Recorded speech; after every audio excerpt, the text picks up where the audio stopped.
Month of June is gradually coming to an end. Good morning, welcome to the OK Morning Rush on 99.5 OK FM from Liberia's capital, Monrovia. Today is Monday. It is the 23rd, just a week to go to July. All the best. Some people are gradually approaching their birthdays. Others have celebrated. Those of you who walked from the walls of Cattington University, what an honor graduate or graduate school and the School of Professional Studies. Congratulations to all of you. The names are so many. We may not be able to mention all of the names. And so we say congratulations to everybody. It's a good feat. You've done well for yourself, preparing for the future. Welcome to the OK Morning Rush. Always good to be here. Coming up shortly, we'll tell you exactly what we'll be talking about today and some of the people we'll be having here. But if this is your first time tuning in, we'd like to say good morning. Welcome to the show. We'll take a break very shortly to join our sponsors, and then we'll come back. When we come back, we'll talk about some of the things that matters most.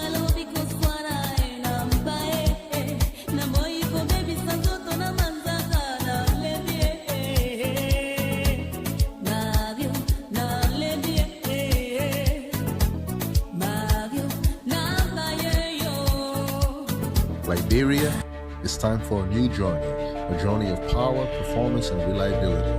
CFA Motors has rebranded. Welcome to the all-new CFA Mobility Liberia, your trusted provider of world-class vehicles, motorcycles, and trucks. With Toyota, experience, strength, innovation, and adventure like never before. Built for Liberia's toughest roads. You need power and performance? Mitsubishi delivers toughness, efficiency, and performance for every job. And for those who move fast and ride with style, Yamaha Motorcycle provides unbeatable speed, durability, and comfort. At CFA Mobility Liberia, we don't just sell vehicles, we provide expert servicing, genuine parts, and lifetime support to keep you moving. Visit us today and experience the new CFA Mobility Liberia. Same trusted quality, brand new experience.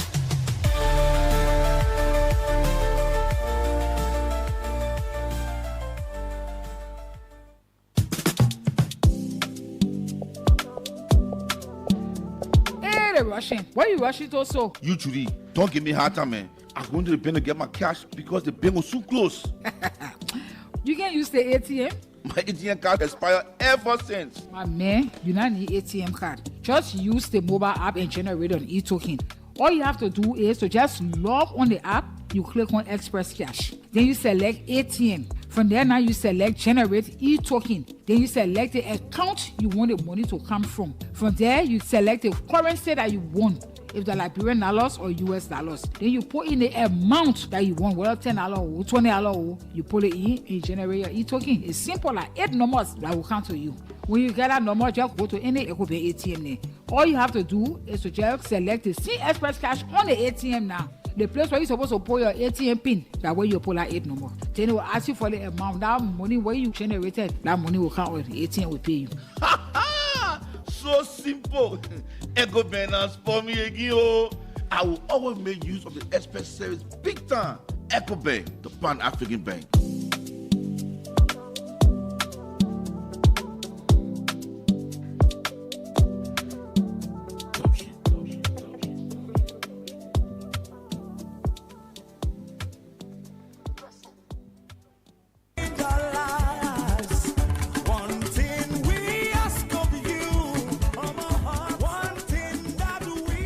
People are into selling Mary Maga hot tea medicine all over in Lofa, Nimba, and all of Bon counties. The people finally now settled down in Moserado County. They Mary Maga hot tea medicine here. People in Lofa, people in Bon counties have been buying the Mary Maga hot tea medicine. People with terrible sicknesses, and most of them have been healed and been giving testimony about the Mary Maga hot tea medicine and how good it is. Finally, the people now settled down in Moserado County. Yeah, in Moserado County, yeah, Morovia, Liberia. The people, when you go to Bonafan, opposite Makumba, Bendu tissue factory, right beyond the block factory, you will see the people office that they Mary Maga hot tea people. They're going to be sending the Mary Maga hot tea to you. And if you want to buy this Mary Maga hot tea medicine, that's small money. The whole week, 7 days dose is just 5,600 LD. If you buy the medicine here, you take all of the dose, my sister, my brother, all of the sicknesses you've been suffering with gonna be cured. This medicine they call Mary Maga hot tea can take away or kill all kinds of sicknesses, and some of the sicknesses that a Mary Maga hot tea medicine can kill are typhoid fever. Every time you're feeling cold in your body, you're feeling sick, infection, stomach complaint. Every day you're complaining with your stomach. You say my stomach hurting, my mom my stomach hurting, my wife my stomach hurting.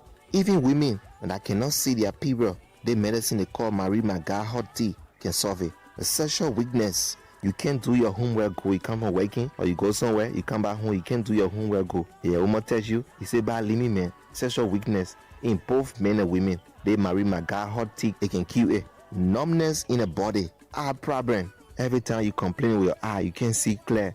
They Mary Maga hot tea can solve it, it can cure it. Also, every time you complain with your stomach boiling, you can't eat pepper, you can't eat this one. Also, the Mary Maga hot tea can solve it, it can cure it. Rheumatism, back pain, every time you complain with your back, my back hurting, pain in my back, Mary Maga hot tea medicine can cure it. Diabetes, the sugar problem, this Mary Maga hot tea can cure it. Skin disease and many more. Mary Maga hot tea medicine can cure all these problems. Here are some of the testimonies of people that Mary Maga hot tea medicine has cured, and today they are free and living happily. My name is Sidney Galima. Okay. I live in Kolahu, Kobasile, Kisi. This medicine have done well for me from Monday to this Monday, making it 1 week. Okay. The first of all, typhoid have been disturbing me. That even it have taken me more than 5 years, I don't take bath with cold water, but this medicine makes the way I sweat, the heat coming on fine, I take bath with cold water, and I'm fine in the body. And also even my outside has not been too clear, but it makes now I can see a distance, seeing very clear. And also as of May, it made me active, sexually active. I play my game number 1. I used to always play weakness in the defense, but now I'm strong. If I can leave on the defense, go school and come back, which is my sexual organ is very active. That's great. As a young man, I'm moving strong. All of my joints that have been hurting my waist, everything free. This medicine is very good. It's natural. Right. It's very good. It don't have any side effect, but it do it well, perfect. My mother was sick. I've been spending money from hospital to hospital, but that time she almost died. I sent for my people and they came. And when I hear the news over here, I have brought her. Well, I tell God, thank you. She well. And even my auntie, they call her she was saying she was not working good. She was in the same church. And when I told her, please people come here. Okay. Gave me testimony. All right. So they medicine me. And that's what we were supposed to play with. Even my mother had testimony because she was not working, she was not talking. When they did testimony, people see what I want to make it. Every time people running come here for their medicine. Okay. So their medicine, but they're doing well. My mama, yeah, she was not working. Our baby was in the house. She was not coming outside, but now she got washed. She go in the bathroom. She bathe herself. She was not ever asking people. I was gonna give it a bag and you get a go out. The baby call a bag. Can I? Okay. Now I studied in the Silla for away you. Can I have a little food? Now can no mama, can no mama, can no mama. I can no mama.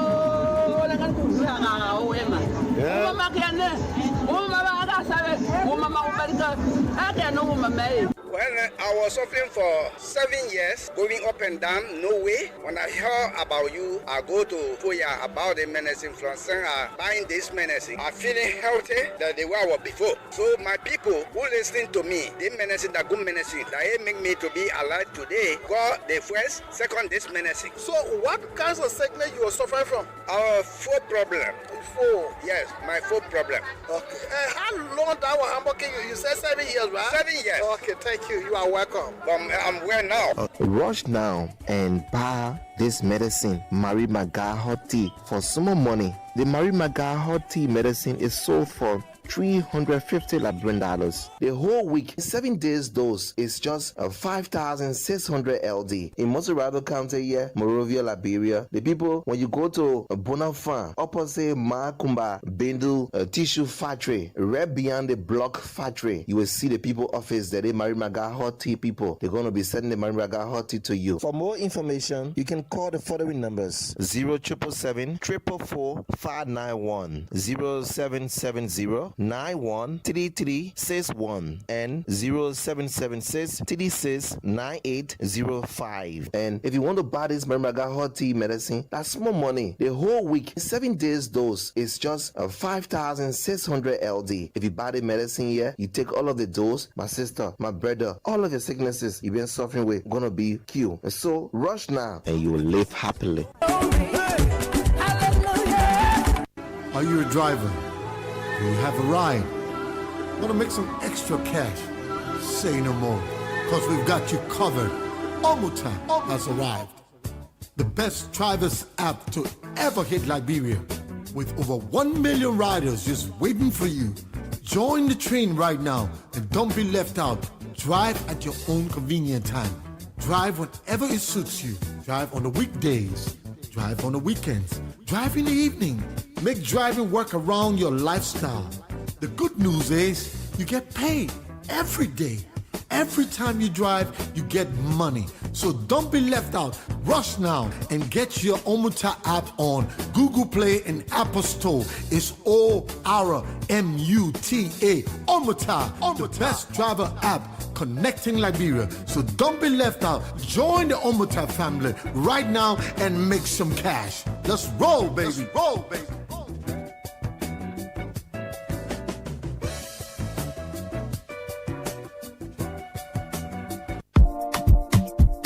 Attention, attention, attention to all lovers of the good things in life. A house is not a home, and a home is the one place where you should feel relaxed and accomplished. Your home should reflect who you are. So, it's time to make that upgrade with minimal damage to your pockets. And I have the perfect solution for you. Home Sweet Home, located on Benson Street, between Center and Buchanan Streets, got you covered. From the kitchen, we have air fryers, juice makers, pressure cookers, freezers of all sizes, and all the modern kitchenwares you can think about. From the bedroom, we have top-of-the-line, exquisite beddings to give you that great night's sleep because you have earned it, and soft, comfortable towels for your bathroom. And in the living room, we have high-definition TV sets of all sizes, unique aerial rugs, classy curtains in all the colors you desire, wall paintings of different sizes and colors, furniture, and everything you can think about for the home. All that at unbelievable prices. We even have low voltage, high quality washing machines and dryers to keep your clothes fresh and new at all times. As a bonus, we have fashion accessories for both the young and the old, designer quality bags, hats, and rare jewelries. So if you love yourself, your family, and your home, it's time to treat it right. Visit Home Sweet Home on Benson Street between Center and Buchanan Streets for that needed upgrade. You can call them on 0886 834 944 or 0770 581 420. Home Sweet Home, for the love of a classy home.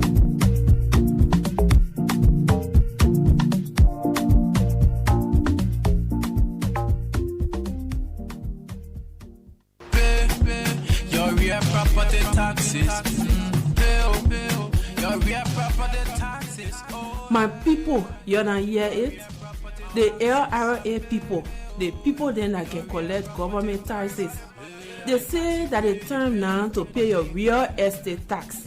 Whether you get house or you get land in the city or outside the city, the LRA people say that it's time to pay your tax from now to July 1 this year. The people from the LRA will be in your community to tell you everything you need to know. So look out for them. They will come and teach you everything you need to know about paying your taxes for your properties. Just cooperate when you see them in your community. In your knowing, when you pay tax, all of us can enjoy. When you pay your tax on your land or your house, the government will do plenty fun things for all of us. Pay tax, we all enjoy. You can pay even when you living uptown.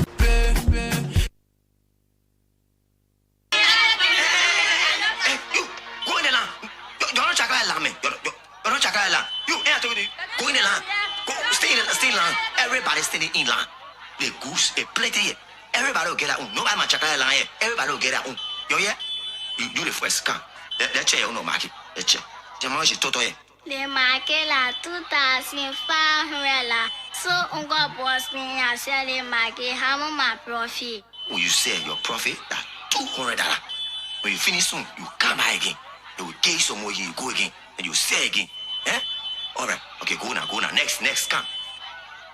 Yeah, let's check the market. Okay, go. Next. You, come here. Come. Let's check the market too. Hurry up. Gotta check it in quick. Hey, all right, get a market? Yes. And that's so? Yes. All right. What time we close? 10 p.m. So all of you gotta come by 9 o'clock p.m. here. All of you gotta, and we check everybody market. And all the profit then, we get your profit. They will take our own. Eh? Y'all go tomorrow again. Y'all come. Right? Yeah. Tomorrow, Come. Go. Stop using children to sell your market. Our children, our future. They deserve to be protected. A message from the Ministry of Gender, Children and Social Protection. Alma, hello. Hello, Tama. Alma, the time is sent all to go beyond Uncle Paul to go pay for money. And what to do Junction. And while we're there, we were begging for money coming on the road between the car. We see the people come with a green jacket. They come to all, they can say they come from Ministry of Gender.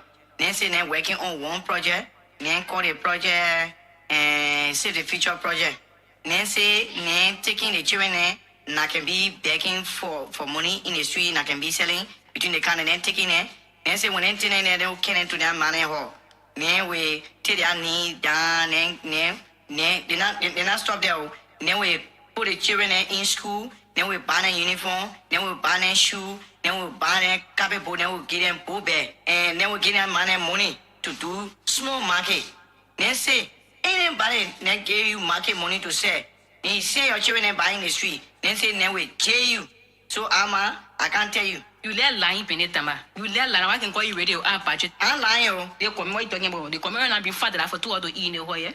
The reason I can go beyond and the other man to 72nd Junction. Then say the same thing to me. Then say the green jacket man. Then say the party when you say all in the street to go say. Then say when I be going in the street. You let lying penetama. Magbana? Yeah. The channel lying. Hey, you know Mangola? Yeah, I know Mangola. Mangola from beyond the B market. Yeah, I know Mangola. Mangola with the plenty children. I know Mangola. I say the project they call Save the Future Project. Hey, people give Mangola money to do business. They send all the children to school free of charge. They not stop there. They buy the children a uniform. They buy them bag. They buy them shoe. So Tamana lying? Tamana lying. Even the BB parents then that want to trade. They send them to trade school free of charge for them to do trade. And the people say, they think what they're doing. They think the government say they think what they're doing. If they just catch any child going in the street to beg or sell, the person that's sending them to beg, they will put that person in jail. Mr. Joe, thank you, for telling me the good news. I'm not sending them to follow beyond Uncle Paul to go pay for money. That will set them at home. The thing why you tell me yes, so I will tell the other people the good thing why you tell me because my one can't get a bid, my one can't enjoy. Mangola, you don't Mango, but I tell me nothing. Thank you, Mr. Joe. Thank you. Stop using children as beggars. Our children, our future. A message from the Ministry of Gender, Children and Social Protection. At this juncture, we will go over and take today's edition of the Fact Check segment from Local Voices. Good day and welcome to the Fact Check segment. This segment debunks disinformation and it provides the verified facts of statements made online and on the radio. I am Siawe Miapu and today we'll be fact-checking claims made in the last couple of days. To begin with, on June 16, Liberian economist Samuel Jackson, a panelist on Spoon Talk, claimed in a Facebook post that Liberia exported US 900 million worth of gold in 2024. He made this claim while raising concerns about extraction costs and corporate profits in the country's mining sector. To fact-check this claim, we contacted Mr. Jackson for the source of his information. He cited page 42 of the Central Bank of Liberia's annual report, clarifying that the figure he used was a rounded version of the official amount, which is US 895.6 million. The CBL, which is the statutory body responsible for monetary policy, financial sector oversight and macroeconomic reporting, confirms in its 2024 report that Liberia exported US 895.6 million worth of gold. Based on a review of the available evidence, we conclude that the claim made by Liberia economist Samuel Jackson that Liberia exported US 900 million in gold in 2024 is mostly correct. On June 20, Spoon FM published a story on its Facebook page claiming that the National Legislature spent US 1.4 million on its Joint Public Accounts Committee across fiscal years 2024 and 2025. The committee is responsible for reviewing and investigating how government ministries, agencies, and public institutions utilize public funds. According to the Spoon FM report, US 738,312 was allocated to the committee in both the 2024 and 2025 national budgets, totaling US 1.4 million for committee hearings. To verify this claim, we reviewed the two budgets and found that US 738,312 was expended in the 2024 budget term, and the same amount was appropriated in the 2025 budget. Based on these findings, we conclude that the claim made in Spoon FM's publication that the National Legislature spent US 1.4 million on its Joint Public Accounts Committee in 2024 and 2025 is mostly correct. Although the amount is allocated in the 2025 budget, the budget performance report for this budget year has not yet been made public. Well, this is all we have time for on the Fact Check segment. This segment is part of an MOU between Local Voices Liberia, OKFM, Pram FM, and Kel Radio to counter disinformation to help the public make informed decisions. This MOU is funded by the Liberia Media Empowerment Project implemented by Internews with funding from the European Union. The funder or partner had no say and the editorial decision leading to the production of this fact check segment. If you want us to fact check a claim for you, please send us a text or WhatsApp on 0777 556296 and we will check for you. Also, follow us on Facebook at Local Voices Liberia, on X at LVL Fact Check, and go to our website at www.localvoicesliberia.com. I am Siawe Miapo. Thanks for listening. Goodbye. Thanks to Siawe and the folks at Local Voices Liberia for all you do for the country in getting rid of myths and disinformation. Let's go to our Facebook page, OKFM 99.5 and OKTV, to recognize some of the people who've joined us. Celia M. Nyank, good morning, OKFM. He says, I'm following from Capital Backpass. Alfred Toll has joined us from Tompo Village. Henry Pulpo, I'm following from the Simple Bridge area. Emmett Kamara joins us from Caldwell Coffee Farms. King Richard is joining. Dr. Tali Arini New Account Shop is joining us from somewhere in Germany. CEO Melvin Rees follows us. Jerry Gate is joining. Amos Toy, I think they should be the managing director of the Liberia Petroleum Refining Company. In fact, Mr. Amos Toy, just get ready for me. I wanted to, I was already sending you a message. I want to reach out to you this morning. Last week, I spoke about the situation between Israel and Iran and all the wars going on in the Middle East, and my impression about the petroleum situation, about whether the price will remain stable or you are planning to do some adjustments. I will reach out to you on that this morning, Mr. Amos Toy, if I can get you. Joseph M. Collie is following us from the Bon County Technical College's campus in Banga. Thomas Dow, that is joining us from Monrovia. J. Kotu PM Sandiman is joining us from somewhere in Totota, Bon County. CDC Papi Sources Keita joins us from where?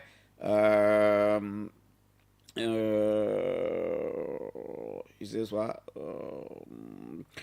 Alvin Cannon is joining us. This guy says, good morning. Okay, that's CDC Papi Sources Keita. I said, good morning, OKFM family. From Duporo Rescue turn to big excuse. I know he wanted to say, he writes. He says, rescue turn to big excuse. Manage your expectation for 2029.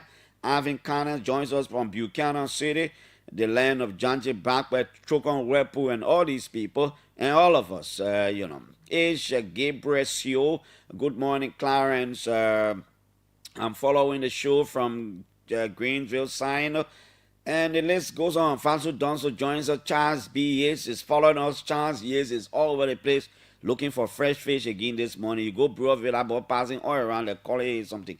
Nushen Achigbo, my Nigerian brother, is following us from somewhere around the world. Nushen, wherever you are, good morning to you. Joseph Fakoli, Omen is joining us. Martin Jutomo, Lawo, Alice K. Stubberfield is joining us. Abdullah Dukle, Sensi Keddy, Steve Kennedy, and the list is just on. Adame Taylor, and all of you. Thanks for joining us. We can call everybody. Wow, the list is so endless. But we'd like to say thanks to all of you for always joining us. Yes, the American B-52 jet and all these things. The war, I don't know. It seems diplomacy is gradual. I don't know whether the Trump administration needs to strengthen itself into diplomacy. When in the midst of a diplomatic discussion with Ukraine, and then at the back, I just knew Donald Trump would offer something else when he said he needed 2 weeks to review as to what America's action would be. I just knew that old man will offer something, and the result is the result. Okay, let's come on in Liberia. Thanks to all of you. Thanks for always joining us. 9 o'clock this morning, we will have here the president of the Liberia National Bar Association and president of the West African Bar Association, Councillor Bonan Vama will share breakfast with us this morning.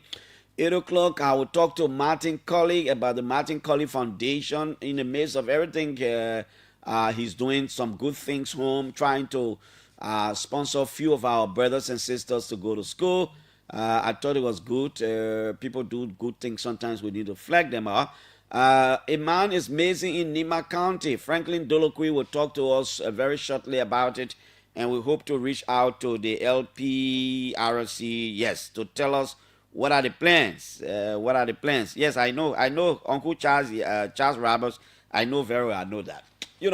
So over the weekend, the economic freedom fighters of Emmanuel Gonkwe, I don't know what was that program, was a rally, or they're trying to resuscitate or reactivate the activities of their political party. As a matter of fact, the EFFL is a full-fledged political party recognized by the National Elections Commission. They supported the Unity Party. The EFFL was all around this place on George Weah's back, on George Weah's administration's back. I remember Gonkwe staged a series of protests. One of them was at the Capitol building, where he went very early that morning, locked the entrances, and then they negotiated. At some point, he had to leave. He was in court. The government took him to court, and all these kinds of things play out. I think he's working. He works at a port or LPRC, but I know he's working somewhere. So over the weekend, they had this gathering to their political party headquarters, and he said a lot of things. A lot of things. And from the way he spoke, even though I'm not him, but I think something is not right. Ado Gonkwe is gradually, two things are happening in my mind. Two things. One, Ado Gonkwe supported the Unity Party and negotiated for a particular thing or certain things that would have been awarded to the economic freedom fighters, whether in the form of job or appointment or whatever. But I think he negotiated some things, and he's probably not finding his way through. And probably the people from the EFFL are on his back, telling him, look, Mr. Gonkwe, we signed off for this thing. You said this is what we would have done. This is what we would have gotten. We've made the president. We've brought them to power. And things are not what you promised us. That's the first thing. Or other. The second thing could be, maybe Emmanuel Gonkwe is getting increasingly disappointed with the administration and the governance of the country under President Boakai. Maybe. We got that two things. Either he went into, because the politicians will tell you that the reward for politics is not in heaven, it's right here on earth. They say that to mean that when I support you and you get a job, you must refight, you must do something. So either it is that Emmanuel Gonkwe supported the Unity Party, supported the rescue mission with particular demands on the table. And the people probably assure him, yes, we can meet these demands.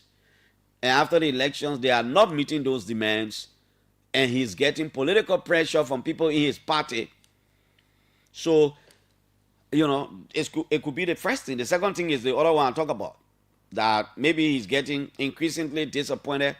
Or maybe I could add a third one. Or the third one could be, maybe Gonkwe thought he would have had unhindered influence in the government to the extent that his influence will be over government ministries and agencies. Probably he could just pick up a telephone and call and tell one minister, oh, I'm sending people there for employment, do this, do that. And maybe he's trying all these things, is not working. So when you hear about Gonkwe talking about, oh, the people disrespecting, despite the disrespect we're getting from the government, despite the disrespect we're getting from the people, despite the disrespect, I was just thinking all of those things. And I said, of the three things, something is happening. Gonkwe is not totally happy. Yeah, because when people support people, a lot of things can happen. So maybe he thinks he's supposed to be exclusively influential to the extent that he can just do things and everything happen. That the next thing. Or he's not satisfied with the government. But the other thing about it is, it looks like Gonkwe will soon go back in his mood. It looks like he will soon activate or reactivate his mood to turn the EFL once more into an opposition to the government, the Unity Party people, the government. You shouldn't be surprised when that ball slip from your hand and bounce back and comes back as an opposition political party, and maybe he will organize more than what he organized during the Weah regime. You got to watch out for Emmanuel Gonkwe. It is anybody's guess as to what he's going to do and what's going to happen. But I know of the three things. He expected something, he didn't get it. He getting disappointed with the governance process of the country under President Boakai, or he thought he would have had exclusive, unhindered authority or privilege or access to any of the government ministries and agencies, but you're not finding it true.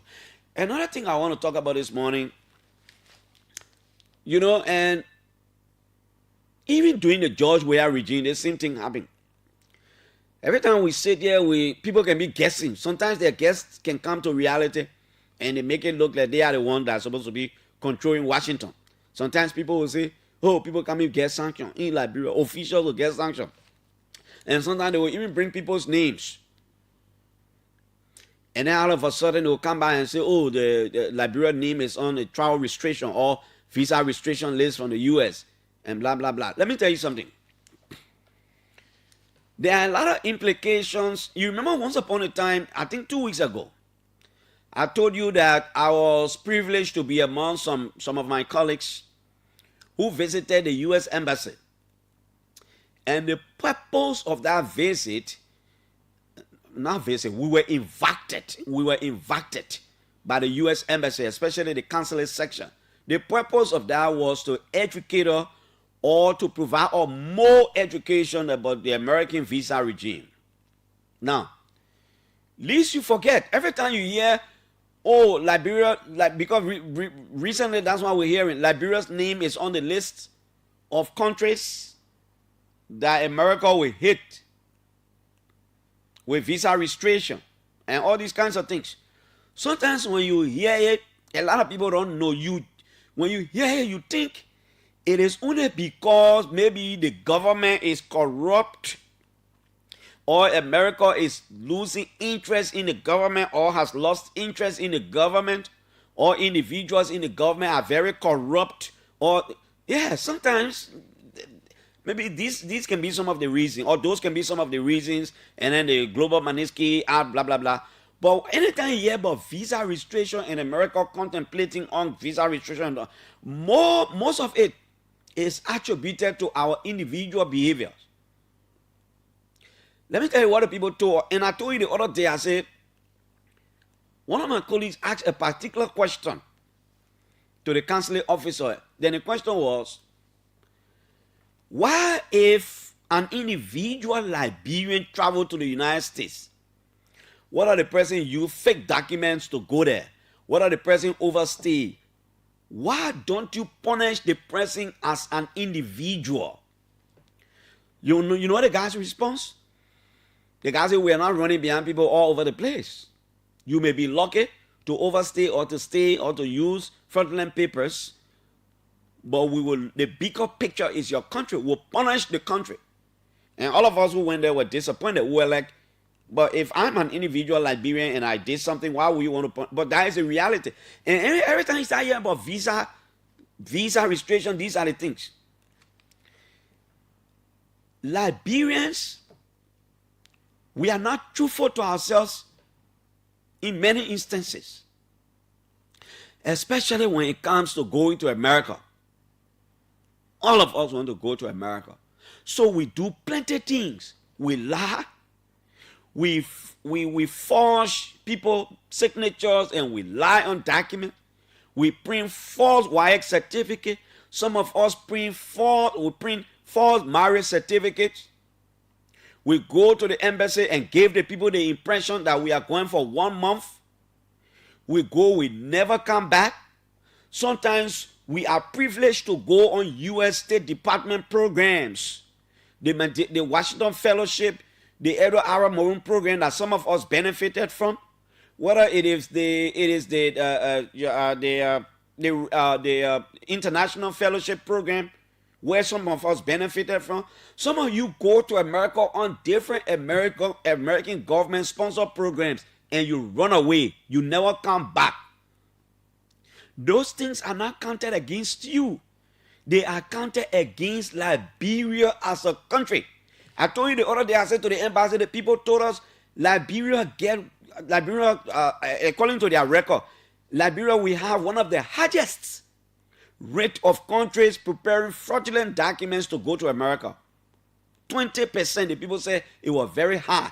These are some of the reasons why you see the people start talking about visa restriction, putting our names there. Not because, the government can do all the bad things. That's another thing. But I'm being honest, because that's what they said to us. And I know it. Some of you so brave to the extent that you go for a particular program in America. When you say you're going back home, some of your friends think you're supposed to, you're not to yourself. What didn't happen to you? Why you going to do back in, as if Liberia is not our homes? And the people who telling you all those things, they got papers to live in America. They got status there. They're working there. You're not working. But they put you under the impression that, oh, my man, you can be here, we'll manage it. That how the other man came here. And the other man came here, that was 10, 20 years, 15 years ago. He might have been lucky. You will not be lucky. So the point I'm making is every time you hear about visa restriction, it's not just about the integrity of the government in the country. It is the collective behavior of the people of the country. Recently, we saw a picture of a Liberian. They went for some kind of program in America-sponsored program. They went. The person ran away. You think the people will take it on our president? No, they're taking it on Liberia. That's how we arrive as being one of the countries with the highest rate. The America business, you're lucky so much. Yeah, it's a good thing to like it. It's a land of opportunity. It's a bad place. It's a good place. It depends on who you want to be. But you got to strive to go there the right way. You got to try to go there the right way. Because the new administration is very robust. Sending people back home, deporting people, doing all kinds of things. Why would you want to go to a country where you can't even walk around freely? You almost like you're slave. You're hiding. You're scared. Because you didn't go there the right way. I'll discourage all of you from doing that. If you go to America for a particular program, after that program, you come. Some of us can go to America as many times as we want to go there because of our record. You want to stay there, do the right thing. Don't go tell the people. You go to the embassy and everything you tell those people over there, they mark it. That is the reason why some of you can be confused. You say, well, I went to America before last year. What happened this year? I went for visa. The people deny you. Check yourself. You did something that was not correct. I thought you overstayed. You made, because the people can ask you how long you're going to be there. You lied to the people that you would have been there for 2 weeks, even though your passport was still valid. So your visa was still valid. So you remain there for 1 month. It's counted against you. In their opinion, you lied. So when you come back, you won't go. They will not let you go. They say, but man, he said he was going for 2 weeks. He stayed 1 month. Then he said he going for 3 months. I thought he's not going to come back here. That insincerity is suffering the country so. Insincerity. Because people are so desperate for America. Everybody wants to go to America. Everybody wants to go live in America. So they don't care. They can go to World Trade Center. They forge any document. They will forge wire certificate. They forge Wellington. All kinds of documents, and they will forge just to go to America. When you are caught, you're not going to feed it as an individual. The country is by extension going to feed it. So I just wanted to let you know. Every time you hear people, America talking about visa restriction, it is not because the government's so bad or something happened. It is because of our individual behavior. To the extent that some of us can even go get fraudulent birth certificate just to go obtain passport. And this should also go to the government. If we don't tighten, if we don't put in place real security features and measures, because to get a Liberian passport, you gotta get a birth certificate. when I get my birth certificate, when I get other court papers, nobody can deny me from getting a passport. I go get my passport. After getting the passport, I apply and get visa, and then I go and commit crime. Then it reflect on the country. So maybe we need to have a conversation. How people obtain birth certificates is very important. Sometimes we overlook it. How people obtain court documents. Some of the people can't even go to the court. They can't even go. They can just sit down somewhere. They give money. They send people. They do all that thing and they bring it to them. That's how vulnerable the system is. And when the system is as vulnerable as the system is, and people lay their hands fraudulently, they get all their papers and they go lay their hands on Liberian passport, they get visa, they go around the world, they commit crime, it will reflect, two things can happen. It will reflect on them as individuals, but it will reflect on them largely as Liberians. And then the country name is going. That is the same thing about the American visa. People lying. They go print their own how they call it stuff, birth certificate. They go and get passport. By crooked means, they go to America. So I wanted to talk about it this morning. Because a lot of you don't know. Sometimes people may to believe by the time they say, oh, Liberian name on visa list, and we talk it. The government corrupt. We knew. Yeah. We knew. We knew the thing was going to happen. But we forget that we as the people, we ourselves are some of the problem. Yeah. We forget to know that we are some of the problem.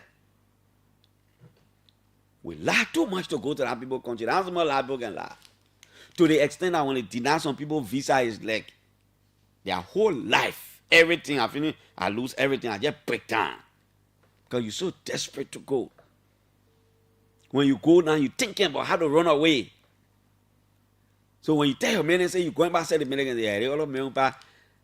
I know one of my friends who looked in my face and said, "My man, you really get like bro D in your pocket." I'm like, "What are you talking about? Every time you come to the States, you want to go back." I said, "But I don't live here. I mean, I don't have paper to be here. I can't get any stuff. What am I doing here?" You are saying it because you got status. You're working here. You got your family here. You got your everything here. But you expect me to run to Chile and can't have myself and be all over the place. So when I'm lucky again, I'm bad lucky, something else is going to happen. I'm not going to treat myself like that. I know the other big argument will be when the government is not creating the enabling environment and opportunities, the citizens will want to go to other countries. I agree with that argument. But all I'm saying, go to other countries rightly. Travel the right way because it will also reflect on the country. This is the OK Morning Rush, and my name is Piso. I'm leaving studio now to join our Nimba County correspondent, Franklin Dolokwi. I don't know whether Franklin is in Ganta or he in Baiduoyi or where he is at the moment. Franklin, good morning. Thank you very much, Clarence. Good morning. Like you rightly said, over the weekend, very busy. I went to district number 5, you know, they're having by-election. So one of the representatives aspiring of Boris Badier, he is an educator and an agriculturalist. So he brought some pieces of yellow machine. They're opening the road in the towns and villages in district number 5. So from there to yesterday to former superintendent and defeated Senator Collie for Nimba, he concluded to appreciate or support us and Nimba. So all the weekend really very busy. Okay, thank you. Now, Boris Badier, yes, I know Boris Badier. Boris Badier used to be the HR for the Ministry of Education in Bong. Boris Badier has been contesting in that district forever. He's been contesting there over and over. As a matter of fact, is he trying to come back? Because I know he's into agriculture. He's coordinating a very big cooperative in Nimba. They are providing, they are producing cassava on a very large scale. Is Boris attempting to come back? Yeah, it is a farmer themselves, including citizens of Buya, who according to them, they said they want or invited in only one for him to be the possible person or the best person to replace Senator Samuel Koga. Now, who are the other names that are popping up in District 5? Oh, I've been hearing one or Koto Kragu. Yeah, Koto Kragu. I'm hearing about him. Koto Kragu, one a potential young man. He just going election in second to Samuel Koga, Senator Koga. We've been having. There are a lot of names. Now, what is happening? Koto Mekwa, and the list go on. Okay, but Koto is a friend to Koga, but there are two. So Samuel Koga is going to be between the Caesars in terms of making decisions. I'm just forgetting the other guy. I know about Koto Mongo, and there's another guy. Yeah, his name is Augustine Meko. I hope it's in. Yeah, but I know two of the persons who want to run in our district are very close associates of now Senator Samuel Koga to make a determination. Even the vice president too. Even the vice president, we got Koto too, also close to Koga and the vice president. Well, I think the vice president has said it clearly that he's not going to be a part of the by-election at the representative level. I think he said he's not going to be a part of it. But let's move on. What is it about the man who got amazing? When and where? How?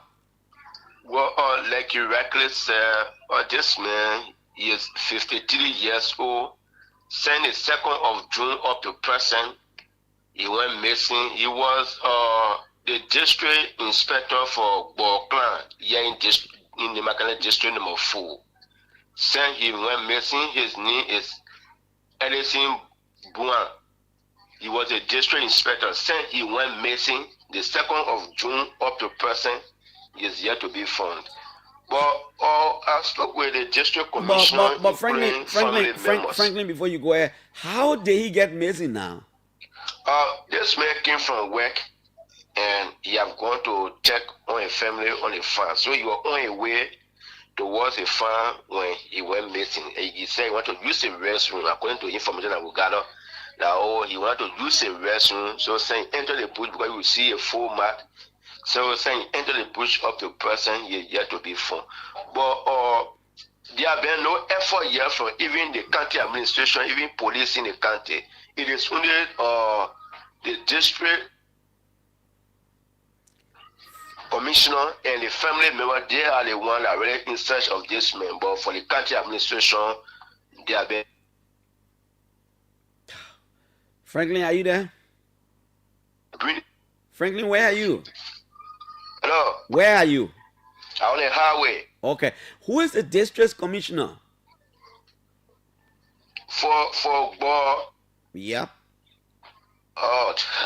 Now, okay, maybe we can find the district commissioner's name later. Where are we talking about? Which part of that district for? It's where the former representative here from Gompu Kagon, but around the Corsair Bell. Oh, around Corsair.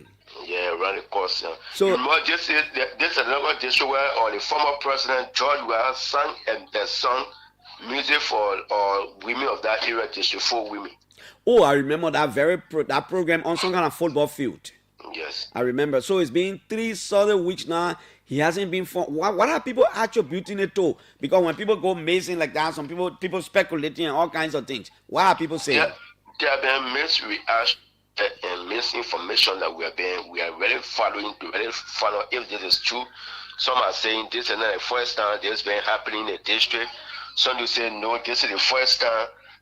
Including even since the thing happened, the representative NMC office, they are yet to even come in or to even go on the video or to even identify or to even visit the family members. So they are all are saying all things, but even though we are already following those allegations, as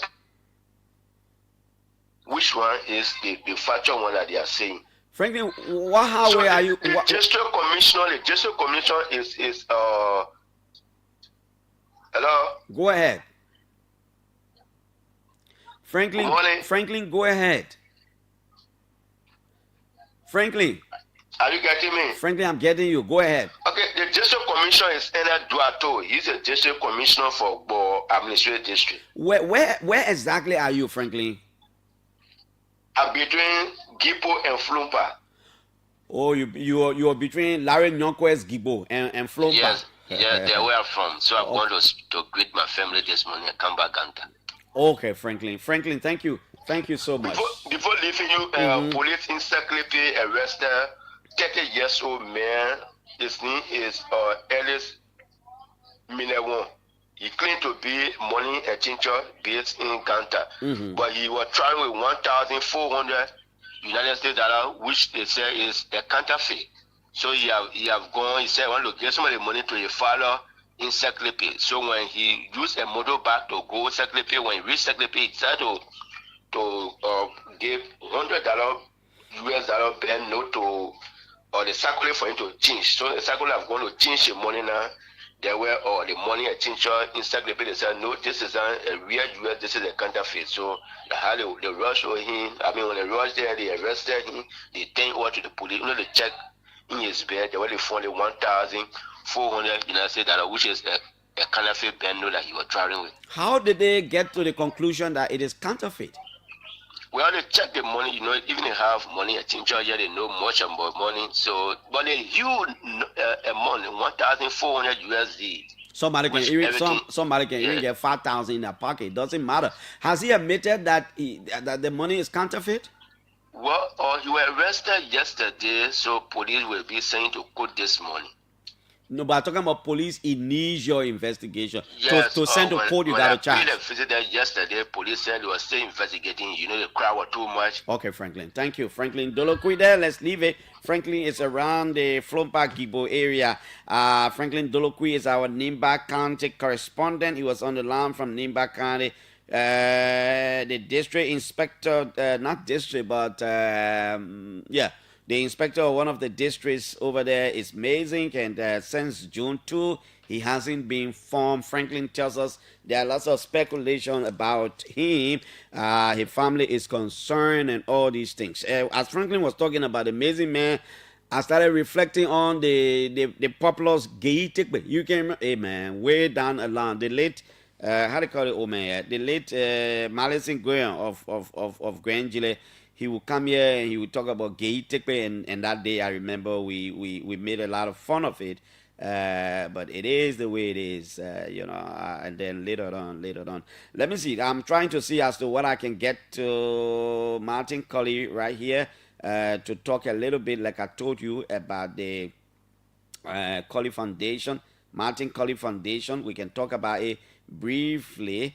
Very briefly, and then we can open the telephone lines for you to talk to us until 9 o'clock, when we will have here in our studio the president of the Liberia National Bar Association, Councillor Bonat Vam, and I'm trying to get to Martin. I hope we can get to him very shortly. If we can open the lines to get our folks talking to us this morning on 0.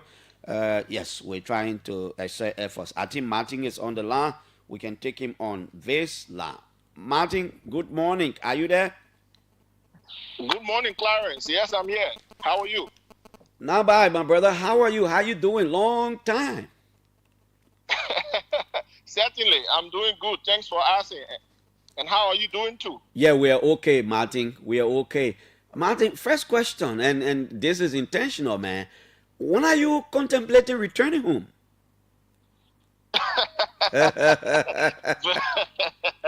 Hey, Clarence. Very soon.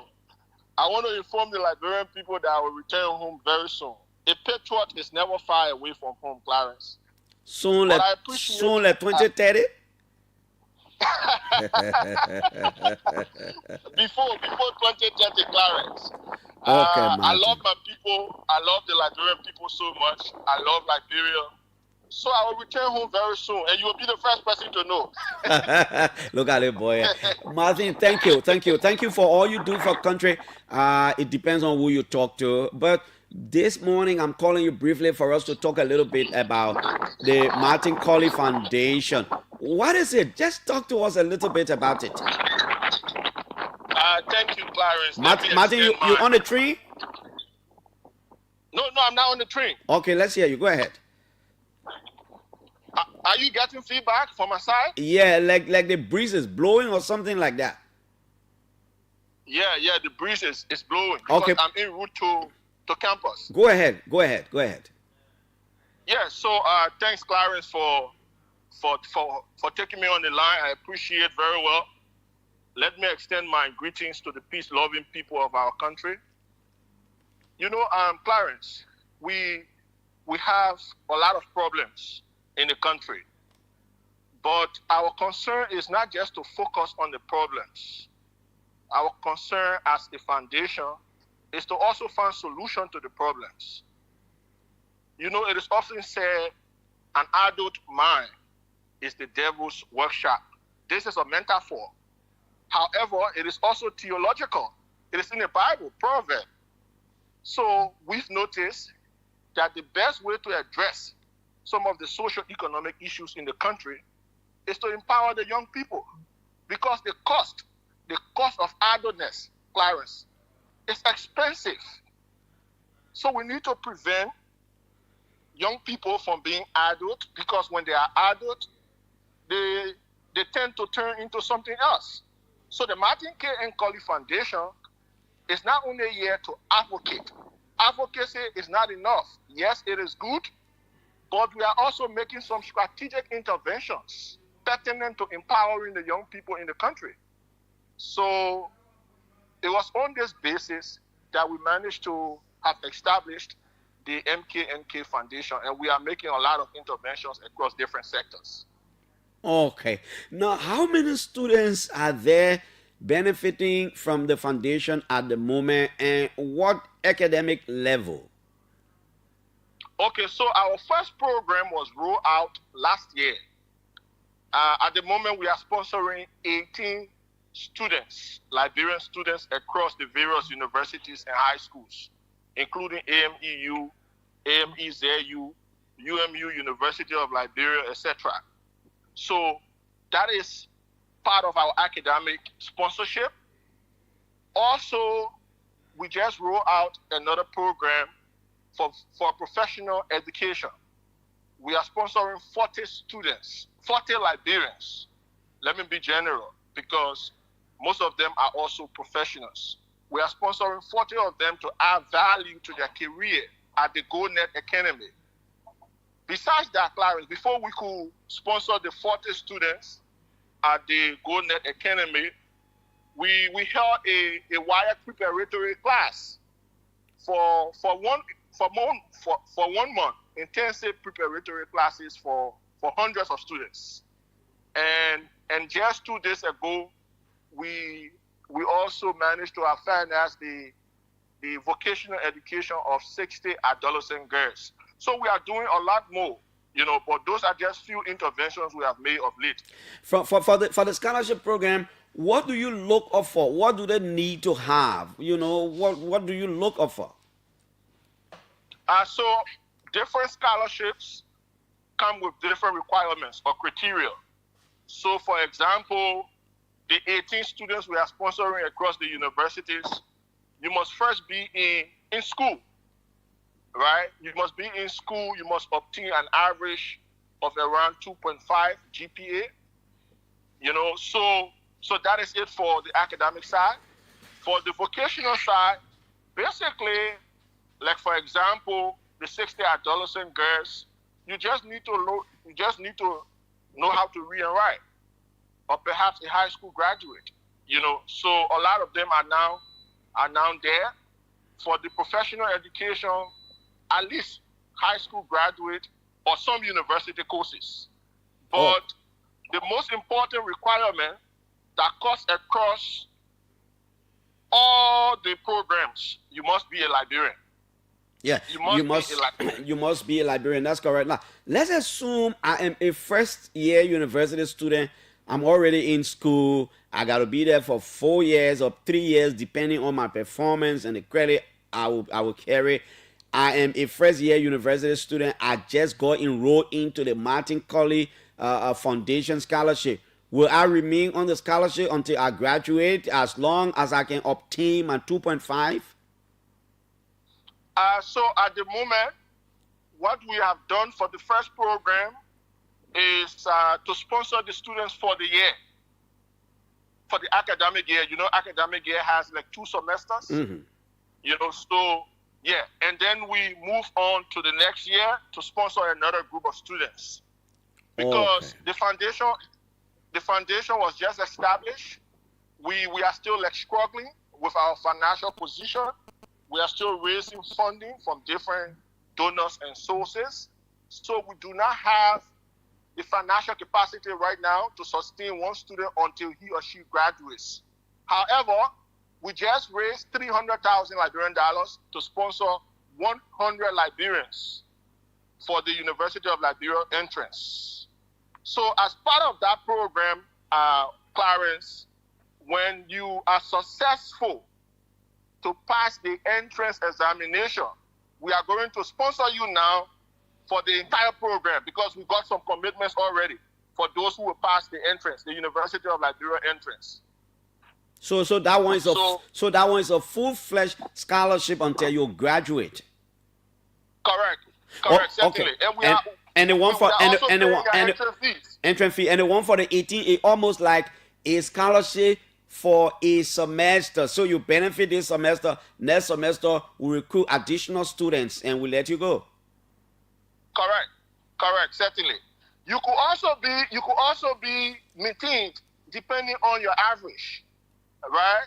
And depending on the availability of resources, Clarence. Like I told you, we are establishing partnership with a lot of donors across Europe, America, and Africa, including Asia. So the more resources we get, the more people benefit. And as founder and CEO of the foundation, I'm personally financing a lot of other students for my meager resources because I'm a student here as well, even though I'm working, but my time is split into two. So I do not have enough resources to sponsor all of the students. If you do your calculation right now, Clarence, we are sponsoring over 130 students across the country in different programs. Martin, why don't you think about doing it this way, for example? Because the focus of your program is to get these Liberians not being sitting idle. You want to get them some education. You want to build upon what they already have. Why don't we do it this way? For example, for the 18 students, we reduce the number from 18 to maybe 5. So if we can sponsor 5 students from year 1 until you graduate from university, we focus on sponsoring 5 students that will make impact instead of spreading it up to 18 only for a semester. Why if let's assume I benefited just a semester and then I had to drop again because the Martin Foundation is not helping me and I cannot help myself to go further. I'm going to come right back in the community. Is that a good idea? I think what you have just shared is rational enough to consider. We are also looking at that. Like I said, we are more focused on vocational and technical education. So for the TVET programs, we sponsor you until you acquire the diploma or the certificate. But on the side of the universities or tertiary institutions or institutions of higher learning, we sometimes provide financial aid. So there are 2 different angles: scholarship, financial aid. Remember, Clarence, there are students who have some resources, but they need they need complementary effort. Say, for example, the overall tuition for AMEU is around 300. The student who have 100, and then we support with 200. So we are also doing that kind of stuff. So yes, that's a good idea. It makes a lot of impact. We are looking at it critically, but like I said, we are just emerging, and we have over like 130 students now. But our main focus to enroll a lot of Liberians, especially the young people, into different TVET programs across the country, because the benefit of this, Clarence, it leads to self-sufficiency. It leads to sustainability. I give you an example, right? If we empower a young man or a young woman with basic skills in architecture drafting, that person does not need to depend on government for a job. There are a lot of people who need house designs in the country. So in a month's time, for example, that person could take 3-4 different contracts to draw the house designs of different customers or clients. That will lead them to getting up to 1,000 or 2,000, depending on the contractual agreement between that person and the client. So I think it is about time we begin to invest in TVET, technical and vocational education for the young people. Everybody cannot be enrolled in the University of Liberia, AMEU, Cottington, AMEZU, UMU, Stella Marie, and so forth. Okay, we have to invest in TVET programs to empower the young people so that they become self-sufficient and not to be dependent on government for survivability. And this is the essence of the program. Like I emphasize, Clarence, an idle mind is the devil's workshop. The devil's workshop, Martin. It is theological and not only metaphorical. Okay. So we have to put emphasis and premium on TVET so that a lot of our young people can be empowered. Because the goal is to be economically independent for politicians to not use them at the end of the day to destroy the image and interest of our country. I wanted to get you up. I wanted to talk to you for 20 minutes, 8 to 8:20, but I will extend it to 30 minutes for a particular purpose. And we are leaving the Martin Collie Foundation a little bit, but we'll still be in education. Now, still in education, Martin, you've been so passionate about something in our education sector. You raised your voice. You've spoken about that on many occasions. Do you still stand by that it is important for us to do a credential audit in all of our institutions of higher learning in the country? What's the significance? Certainly, Clarence. In fact, this has been our advocacy for the past 4 years. Under the administration of former President George Weah, this was our advocacy.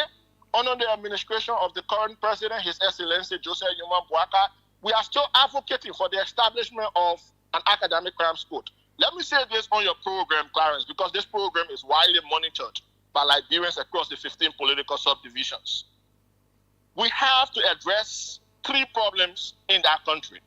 And to address these 3 problems, we need 3 codes. Number 1, we need war crimes code in that country. Number 2, we need economic crimes code in that country. The 3rd code we need, Clarence, is academic crimes code. If we must comprehensively or conclusively address the socio-economic political problems or dilemmas in Liberia, we have to establish G3 codes to set deterrence. So I gave you an example with the former president of Tanzania, John Pombe Magufuli, peace be to his ashes. He came to power. He decided to roll out an aggressive evaluation of academic credentials across the public sector. Guess what, Clarence? He weeded out 10,000 academic fraudsters from the public service. In less than 2 years, Tanzania became a middle-income country because he recruited the right people with the right skills, the right intelligence, and the right expertise. So we can do the same. We are losing tens of millions to academic fraud. The system has become a floodgate of fraud. Why do you think it's so difficult for us to get this thing done? Because the past leaders and the current leader lack the political will. This requires political will, Clarence. We have the National Commission on Higher Education. We have the Ministry of Education. Look across our universities and high schools. There is a proliferation of academic fraudsters. These people are fake credentialists. They are undermining the legitimacy and authenticity of the education sector in our country. So sometimes when you see us fighting Clarence, they call us hateful and envious. We are not hateful. We are not envious. We want the system to be at its best. Look at public service yesterday and today. It's still at an all-time low because you have a lot of academic fraudsters in strategic positions. I gave you an example. Dog Cooper, for example. Look at Dog. We have exposed hundreds of them. And we are still calling on the government to initiate a nationwide aggressive campaign against academic fraud and fake degrees. And I made a recommendation yesterday for President Boaka to ban the use of honorary degrees. This is one of the ways they are using to dupe the system. For example, this is a global standard. It happens anywhere in the world. People get honorary degree for contributions to society and for different things, Martin. I agree with you, Clarence. That's a fair point to make. I'm not disagreeing with you. But the case in Liberia is such that they use the honorary degrees on their official documents, which is wrong. So somebody goes to the University of Liberia, right? I'll give you an example. Go and look at the act that created the National Commission on Higher Education. It says no university president should use honorary doctoral degree. Do you know that there are presidents across universities that are using honorary doctoral degree as their legitimate earned degrees? This is the tragedy of the usage of honorary degrees. Ghana just banned the use of honorary degree. There are too many people with quote-unquote doctoral degrees in that country that obtain them through honorary means or honorific means. So what we are saying, Clarence, it is just unfair to Brother Clarence, who sat in the classroom, went through all the recourse, right, for somebody to fake his academic credentials or lie that he obtained a doctoral degree when he didn't. Instead, it was conferred to compete with Clarence. One of the reasons for unemployment in our country is because a lot of fakers are in technical and strategic positions. That's why we are not getting any substantial result out of the system.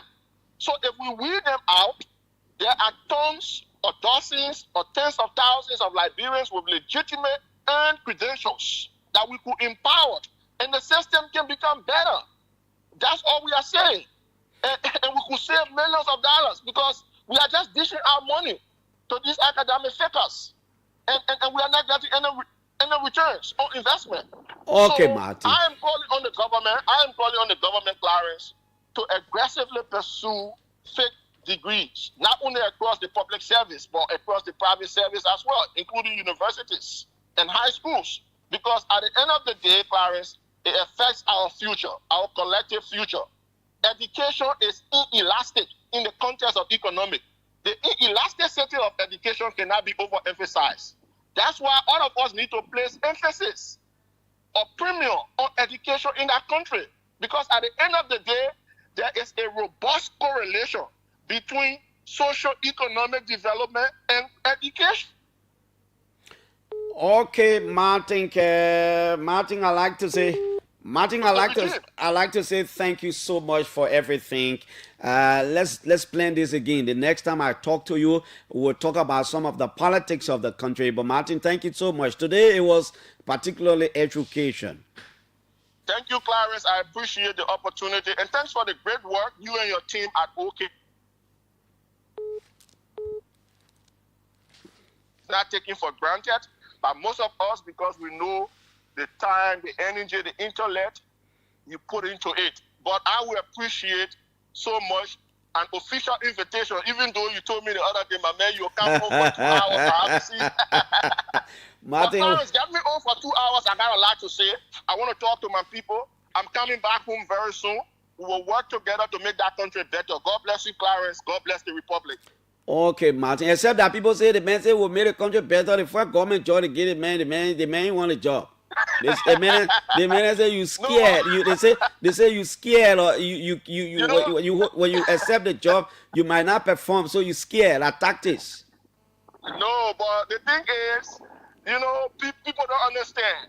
I left the Assets Recovery Task Force on the basis of ideological differences with the chairman. People don't understand the background. So we have to explain to them every time we have an opportunity. So there were issues within the Assets Recovery Task Force. We raised those issues internally. We even wrote the president 3 different times. How can you take, for example, Clarence, let's be honest here. We got over 700,000. How can you take more than 75% of that money to rent office? Okay, Does Martin. that make sense? So, let's be honest. So we'll try to find you the 2 hours. Then we can stretch it. We can stretch it, and we can do a lot of contribution. I need to talk to my people. How can you want to pay me 7,000 when I haven't retrieved any assets yet? I have to tell them no, and they took all that money. Over 700,000 they share among themselves. Let anybody show me a single asset they retrieved. Okay, so I'm not interested in just mimicking the fight against corruption. The fight against corruption is not cosmetic. It cannot be romanticized. The fight against corruption has to be holistic and genuine. because it is in the interest of our people in the republic. Thank you, So Martin. they were from that places and left the assets recovery. I have taken responsibility in several areas across the youth and student community. My record is there, Clarence. What is the KN in your name? It means that but Clarence, we're from the same county, Bon County. What's the K KN? Okay. K is Kekula, and the N is Yemo. So I'm from Jokwala District, Bon County. And you are from Bon County as well. You want to speak better? Which part of Jokwala are you from, Martin? I'm from Silverstown. Okay. Yeah, okay, so thank you, Clarence. I appreciate the opportunity. All right, Martin. God bless your team and God bless our republic. Thank you. You know, sometimes I can shy away when people want me to look from one county. You can notice me because I'm from Riverside. My great-grandparents, my grandparents, that's where they come from. I'm from Bong, I'm from Nimba, I'm from Bassa. You know, mother from Bassa. So I can shy away sometimes when people want limit me to. But anyway, you gotta one friend look at me one time and say, Clarence, when we having say all the continent come. I say, well, I'll go to Bassa, I'll go to Bong, I'll go to the other people. Okay, so you heard from Martin Collie, man. Long conversation. We'll find some time. Martin, we'll find some time. Plenty. Call Martin up, man. We'll talk about some of the politics in the country. Let's keep talking. Before I open my line this morning, I want to remind the Ministry of Justice. I want to remind the Liberia Anti-Corruption Commission. Just the other day again, the president suspended the acting chair of the Board of Commissioners of the Liberia Telecommunications Authority, Mr. Abdullahi Kamara.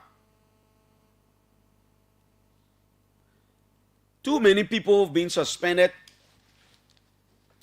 And sometimes when you talk, they say, you know, the investigation is not the way you see it. It takes time.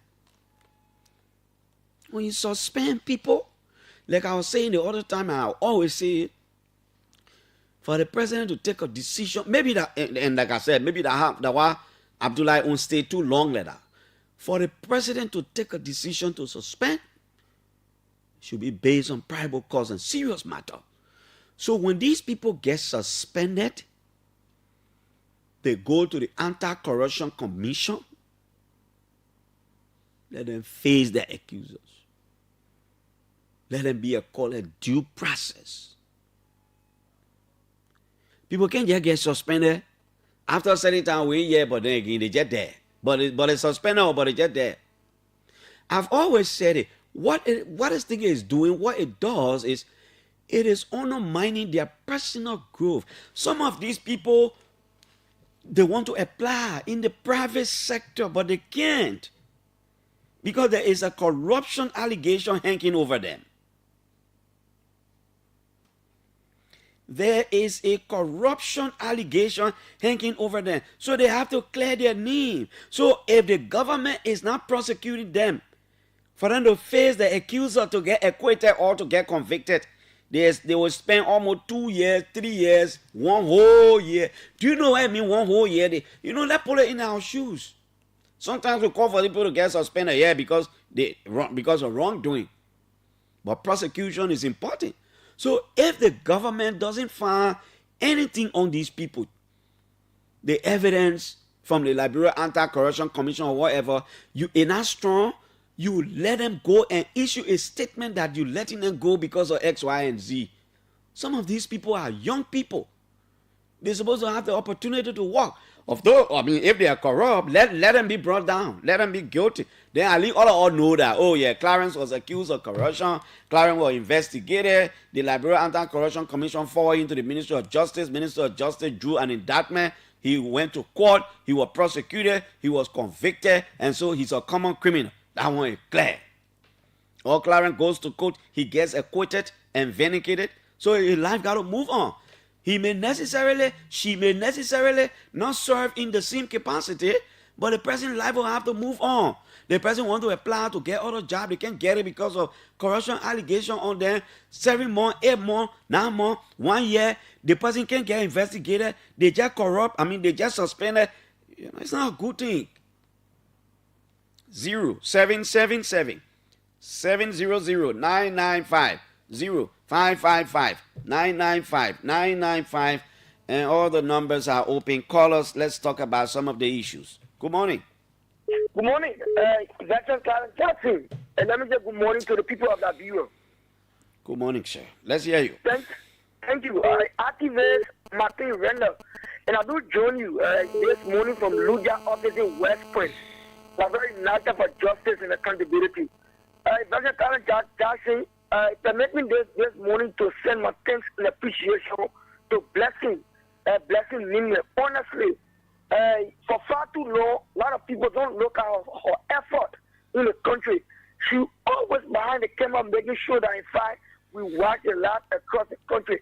And I want to call everybody that watch it live on OKFM every morning to at least send Blessing a lunch. And I will start it today. Blessing, Nimba, please call me after. Please call me during lunch hour. Let me carry for lunch. However, all right, my man. I leave Blessing got good lunch today. Yeah, go ahead. Yeah. However, President Jackson, let me commend Martin K. Collie for his continued contribution to our academic sector. You may overlook what Martin is doing, but Martin is creating an opportunity for qualified people. Because Dr. Jackson, I just passed my semester at the African Methodist University. Can you imagine? Sometimes I go to school, I walk on campus every day. I eat coconut cassava to maintain myself. So imagine some guy who don't go to school, he practice that struggle. He just work for the blue sky with a set degree and camp. That is so much tragedy for our country. Having said that, let me conclude on this one issue quickly. The Liberal Anti-Corruption Commission has to be changed because if you haven't given you updates on whether this person are fulfilled the crime or whether this person is not guilty, I believe you need to update the public on a daily basis. If you're not doing that, then mean that the president needs to change you at all costs. Okay, let's go here. Hello? Hello? Good morning, sir. Good morning. Yeah, let's hear Thank you. Thank you for taking me on the show. Mm-hmm. My name is Jeffrey DeCasco Bala, and I call from Iron Gate in Virginia. Okay, Bala. Okay, so I'm really moved by the corruption topic. Mm-hmm. You know, and you are sitting right in that office. Mm-hmm. There has never been a time that your manager will say to you that you have stolen. Mm-hmm. That is because you have not stolen. Mm-hmm. So those people who comes to government, and sometimes I let them reflect way back. Those days, you will see people who were in government were responsible. I mean, when I say responsible, I mean by age. Older people. Those days, young people to go to government, they will feel that you are going there for something else. People were seeking the private sector. But these days, young people are just running into government offices with the intention of enriching themselves. And when you go to a job with that intention, and you don't capitalize on your salary, the first thing when they call you and offer you a job, you look at the salary. But here I'm coming. No, I'm coming. Yes. Here is a counter. There is a counter to that.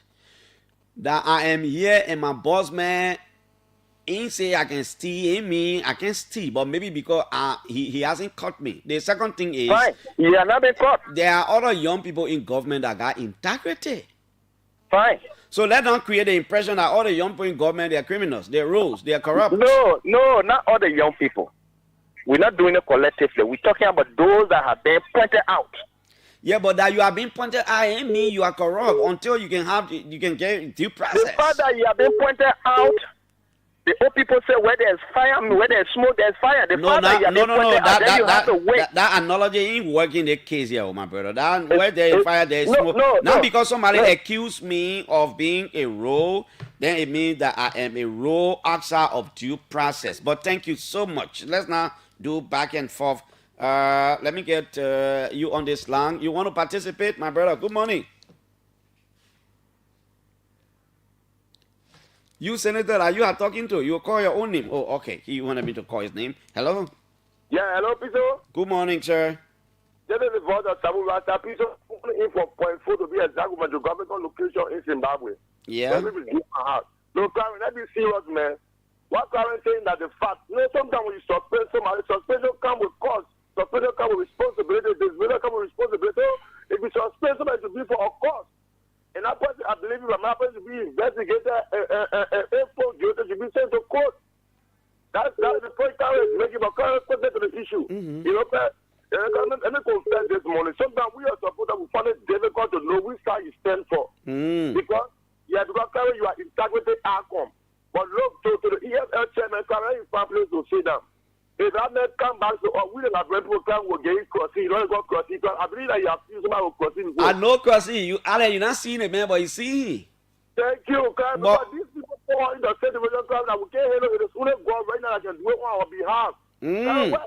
I'm telling you, see what they can in the world, President, we were building stadium, spoke pass.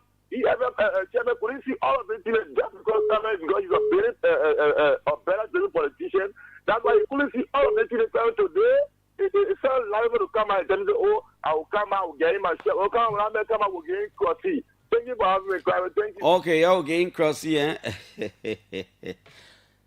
Let me take more calls right here on the show.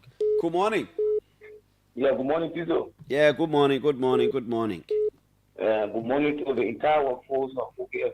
Thanks for the job you guys doing. Good morning. Good morning, Barclay, joining you from the Nation Capital.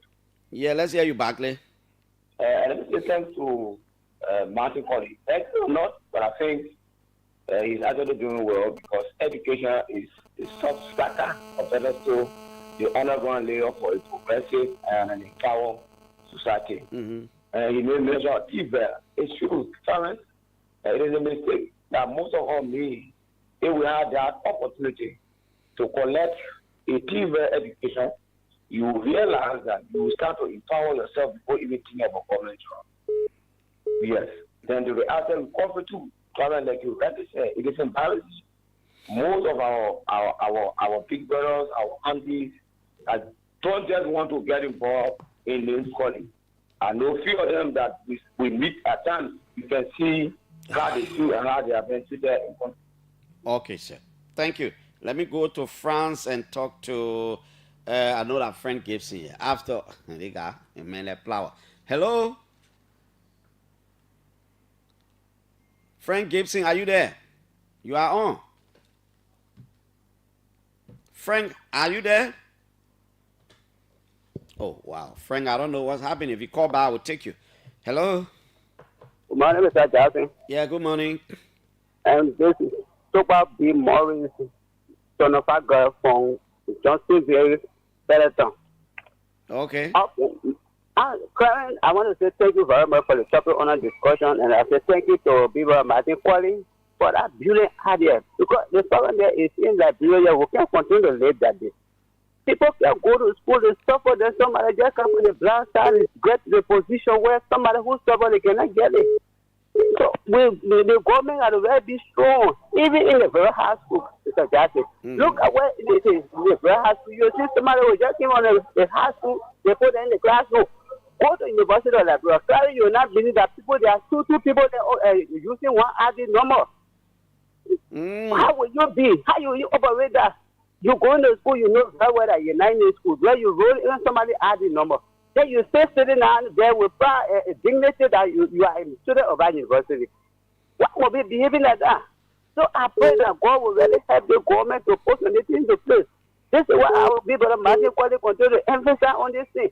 Because these are things that are in our country. Okay, thank you. Hello? Good morning, Mr. Clarence Jackson. Thank you for the opportunity for me. This is Gao Abraham Jr. Yeah? And I'm part of your conversation for my conference when the car went there. Yeah? Thank you very much, Johannes again. Let me say this, Mr. Jackson. The reason for us supporting President Braga in the 2023 election is not because President Braga was handsome, or it's not because President Braga had the experience more than former President George Weah. Well, we supported President Braga because some of those things that Mr. Weah was doing, we went up at President Braga when it comes to power. So not be so this same thing that President Weah was doing.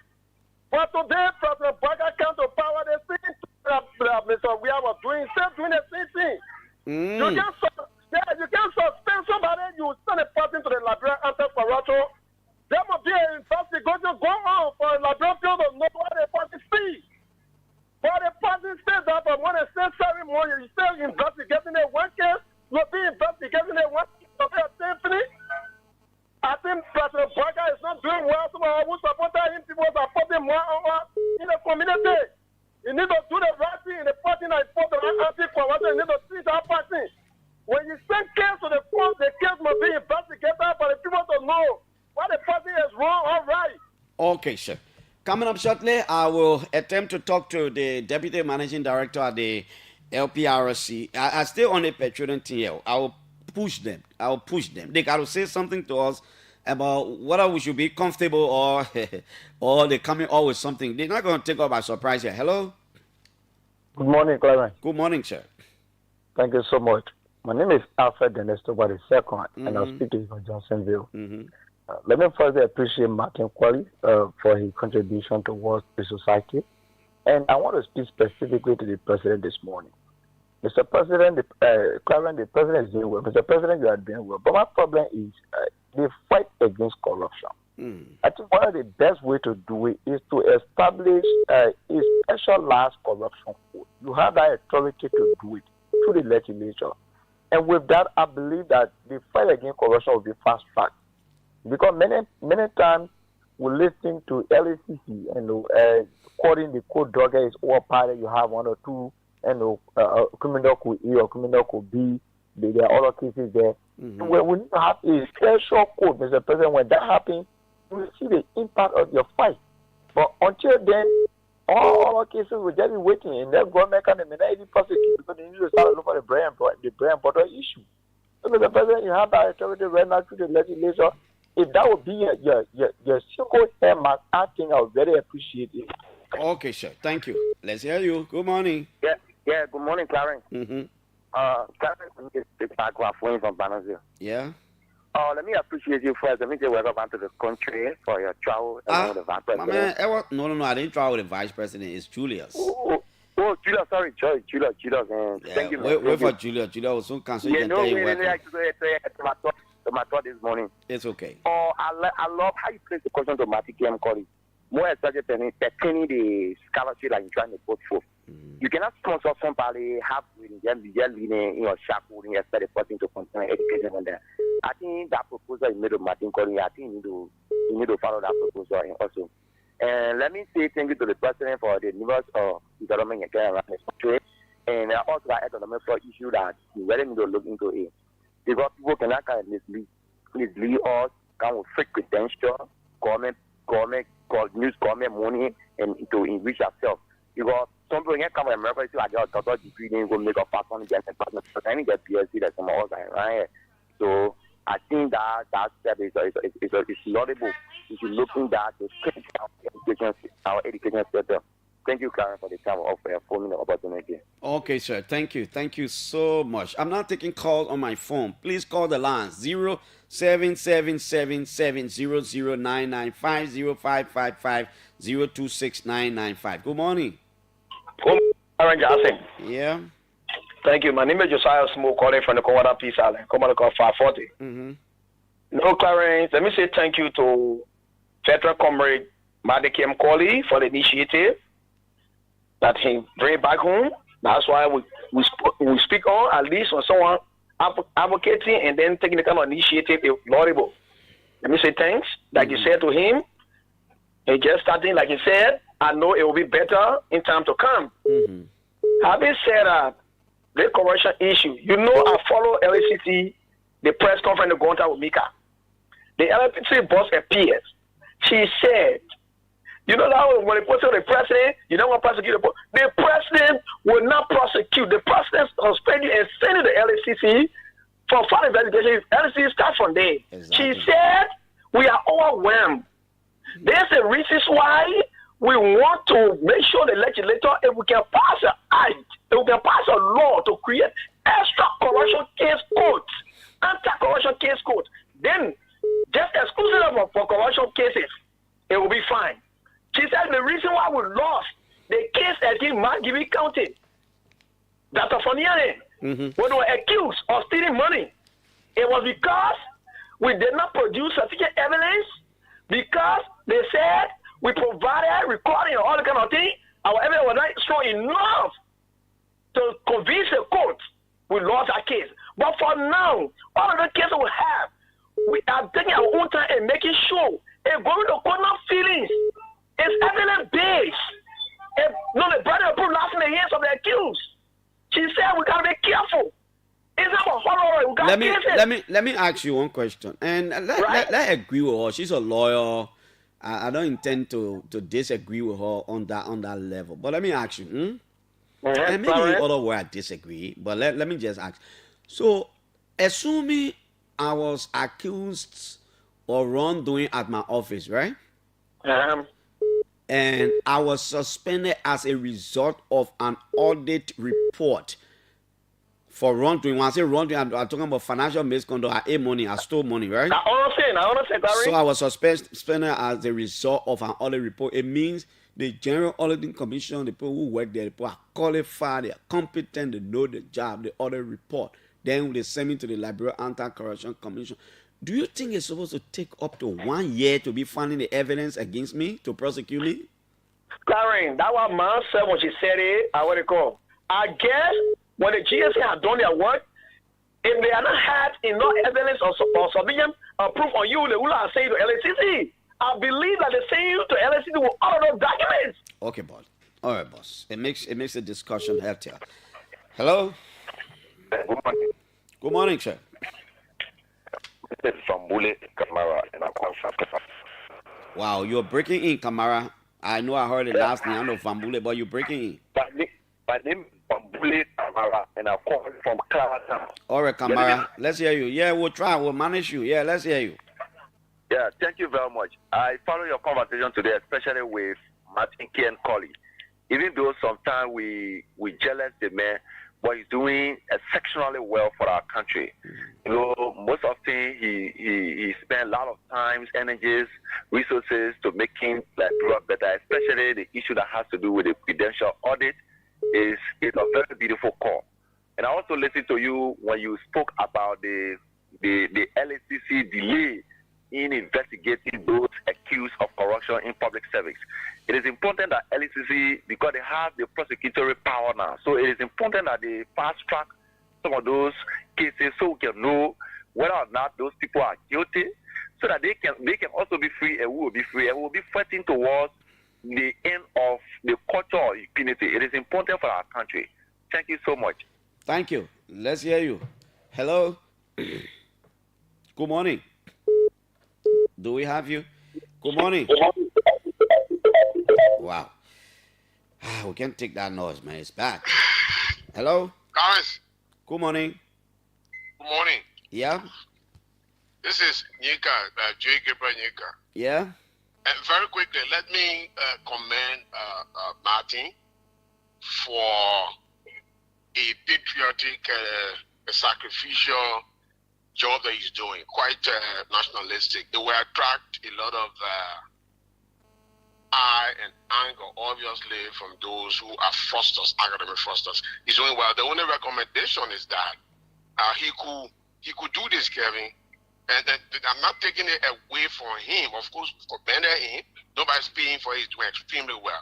But yes, he could first submit his personal investigative finding to the higher commission, the Education Commission, right? Yeah. And get a time frame to work on it, maybe a week or two, and then if they're doing nothing, they can come public. We help to prevent besparing people's character, like in the case of Dr. Tenney and a few other people we accused, and it turned out that they were credible.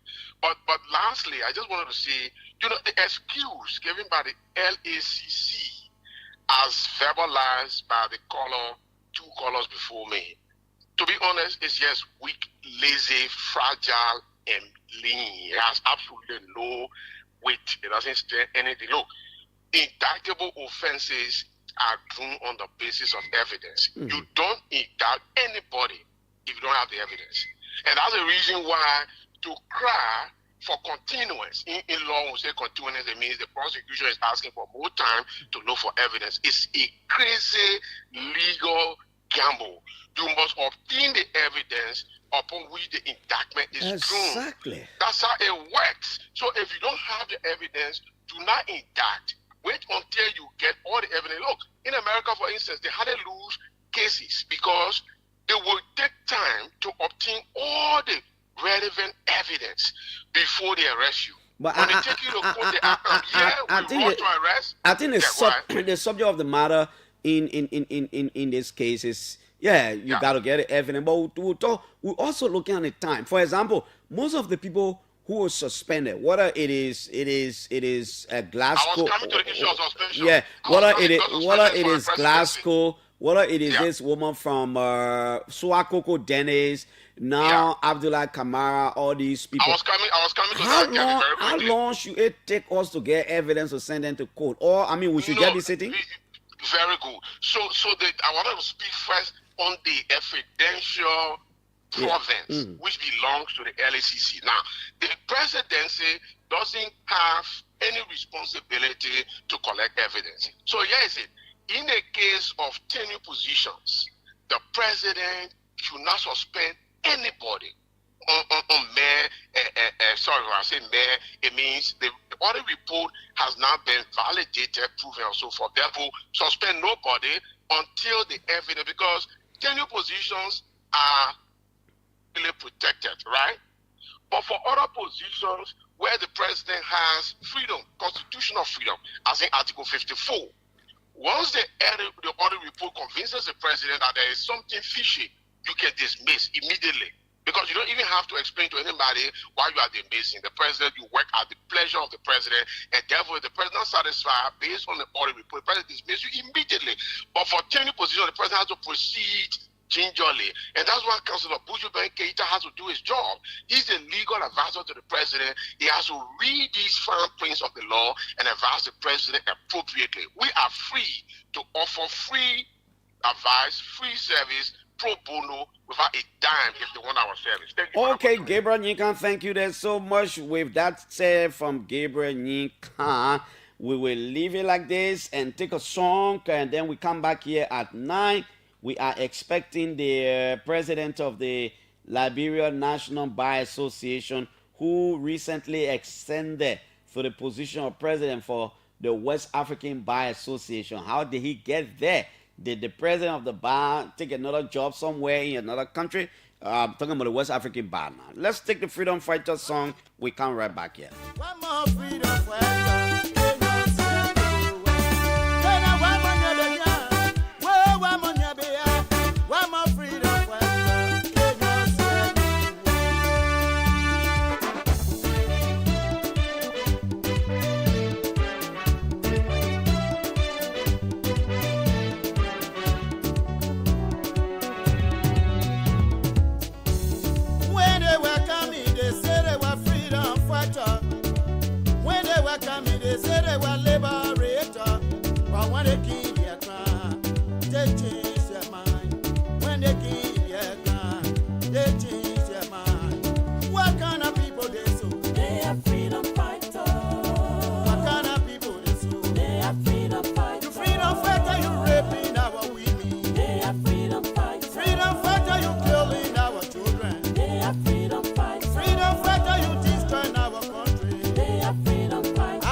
Freedom fighter, you raping our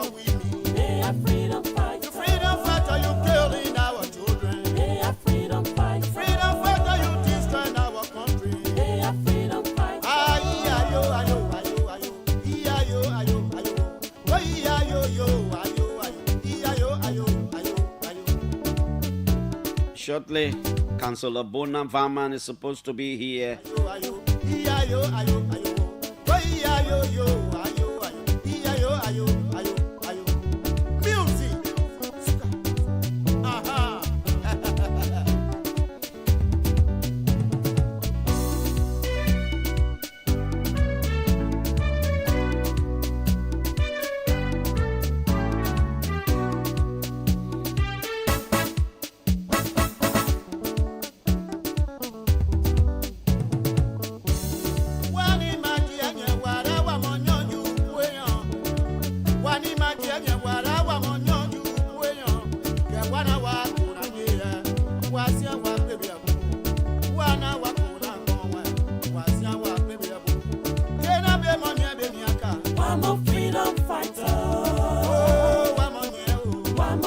I just seen Representative Samuel Endel's picture all over with chicken beanie. What going on about chicken?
Music speaks, you know, emotion is bound to listen.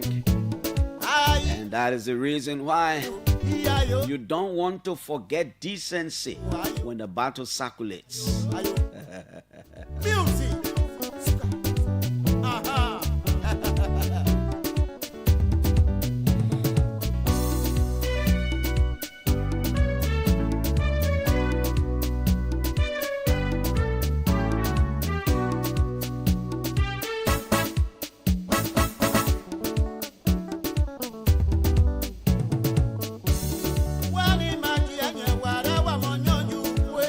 Hearing that the superintendent of Magibi has been appointed as a judge.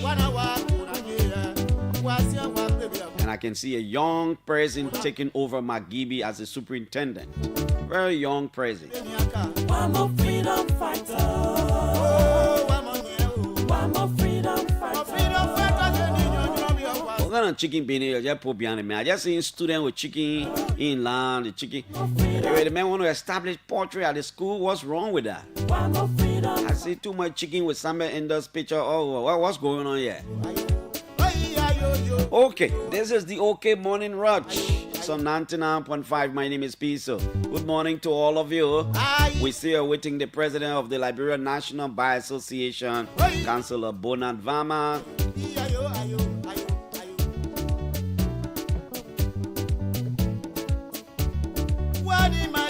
Good morning, David Coty, the standard bearer of the MPP, the unknown MPP.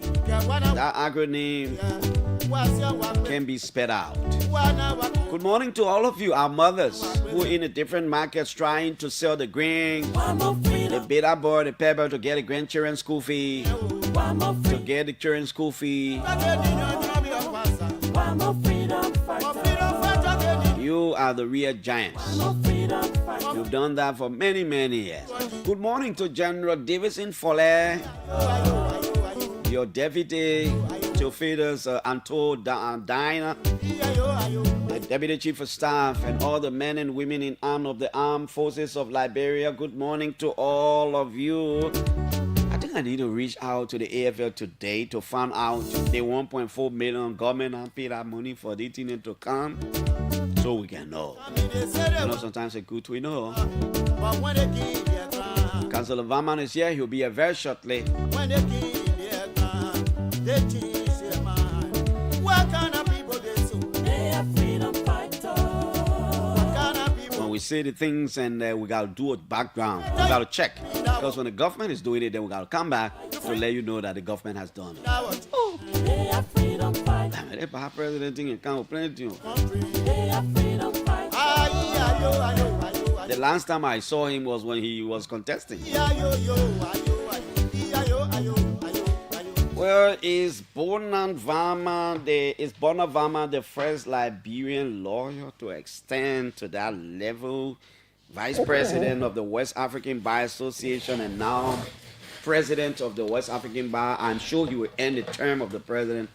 And then I don't know how the constitution and how it works, but Bonat Varman is here in our studio. I remember a few weeks ago, maybe a month or two, when the Liberia Bar issued a statement, it was the biggest thing in the town. That's healthy for our democracy. We always have to talk about issues. Councillor, good morning. It's good to have you. You are here in a brand new capacity. Good morning and welcome again. This place is now strange, but it's just that the capacity is different now. I am quite humble. You want to elevate the max more? The president came. We got to create the enabling environment for the president to be relaxed. Okay, thank you so much. It's great to be here again. I know OKFM has been a progressive partner to the legal community of this country, and so to be hosting me this morning in a brand new capacity, as you've indicated, is something that we appreciate, and we hope we can do justice to the issues that will be enumerated here by you. Yes, we have assumed a new role at the level of the sub-region, the West African Bar Association, as its new president in the face of the recent resignation of Mr.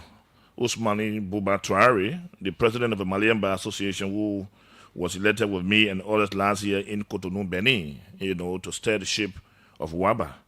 So it's good to be here to talk WABA, to talk rule of law in the sub-region, and to say that we are in a exuberant move for our new portfolio.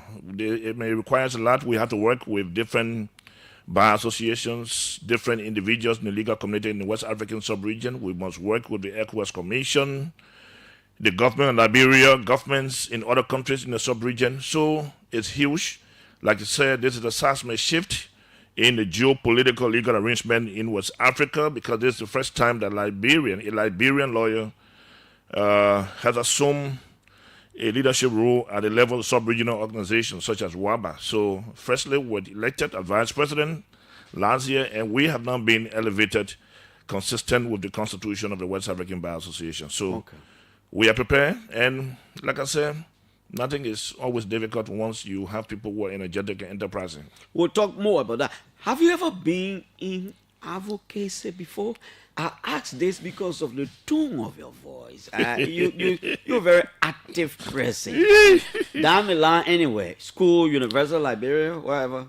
Where is open out there? Kevin, I'm calling you Kevin, Clarence. Anyway, I'm not even making a mistake because you can always mispronounce my name. So, no, I can do it again. Yeah, Your name is Bono Mvama. Yes, Bono Mvama, yes. The agri lawyer. So you're paying your debt? Yeah. So, yes, those who have followed me meticulously in this country, yes, I've been in advocacy for over 25 years. Okay. I went through the rank and file of the Progressive Vanguard Student Unification Party, and I rose to the rank of Vice Standard Bearer, co-chairman for governmental affairs, and then subsequently I was elected as vice president of the Universal Liberia Student Union. If you may, I don't know why you follow the issues here with President Taylor. We were in leadership at the university, and there were always this issue between the student leadership and the Taylor government. We were banished into SR. Prior to that, we went to jail. And so I have been in advocacy. Linsu as well. We've been in advocacy Linsu, the National Affairs Committee in Linsu. We did some work. So, yes, we have been in advocacy over the years, and that's what we'll continue to do. Okay. Now, my judgment wasn't wrong, But generally, how's the bar? How's everything since your election? What's going on? What's up? Well, LMBA is great. We are doing great. We are making some great strides. We made other promises to members of our bar during the last electoral process, and so we've begun implementing and fulfilling those promises.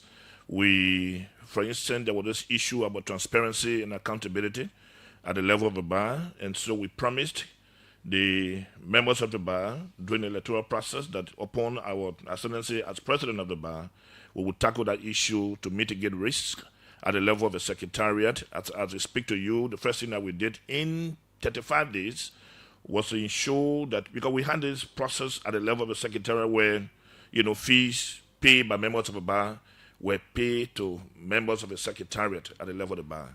And so what we've done now is to allow the bank to take over that process.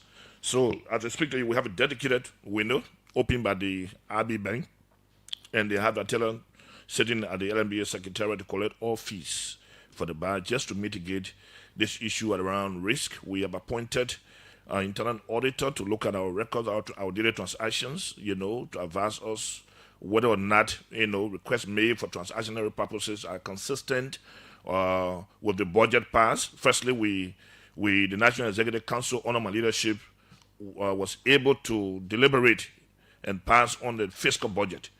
Normally we say the LMBA is national government in miniature, meaning what we do at the level of the bar, you see it happening in the Greater Liberian Society. That has taken place. We are working with the various local bars to ensure that access to justice is enhanced out there. In fact, recently I was just in Vonjaman to launch a legal aid clinic on behalf of the Local County Bar Association in collaboration with the Liberian National Bar Association. We are working with some international people to see how they can sponsor a retreat of the National Executive Council. That retreat will be taking place very shortly. We are working out the technical modalities right now, trying to get some funding support, because we promised members of the bar that we would endeavor to ensure that we have policy prescriptions to guide the bar activities, and so such as a strategic plan for the next 3 years, a national welfare policy. If you follow the trend of events in the bar, there have been a lot of issues about welfare. The bar members pay annual dues and levies to the bar. What do they benefit from the leadership of the bar? So we're making that is in motion already. So what do you intend to do differently? Well, the bar has never had a welfare policy, and so there has been a suggestion or the proposition for us to derive an insurance scheme.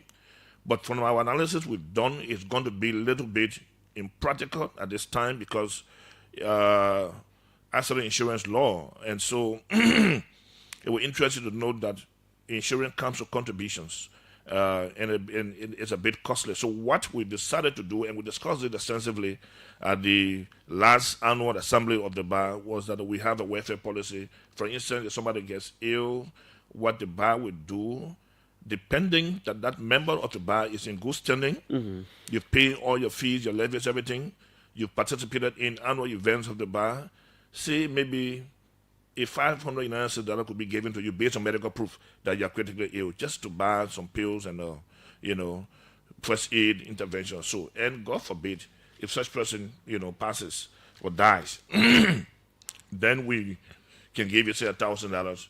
We'll give that money to your family who are surviving you, just to help with funeral activities. We want to start with that welfare policy right now.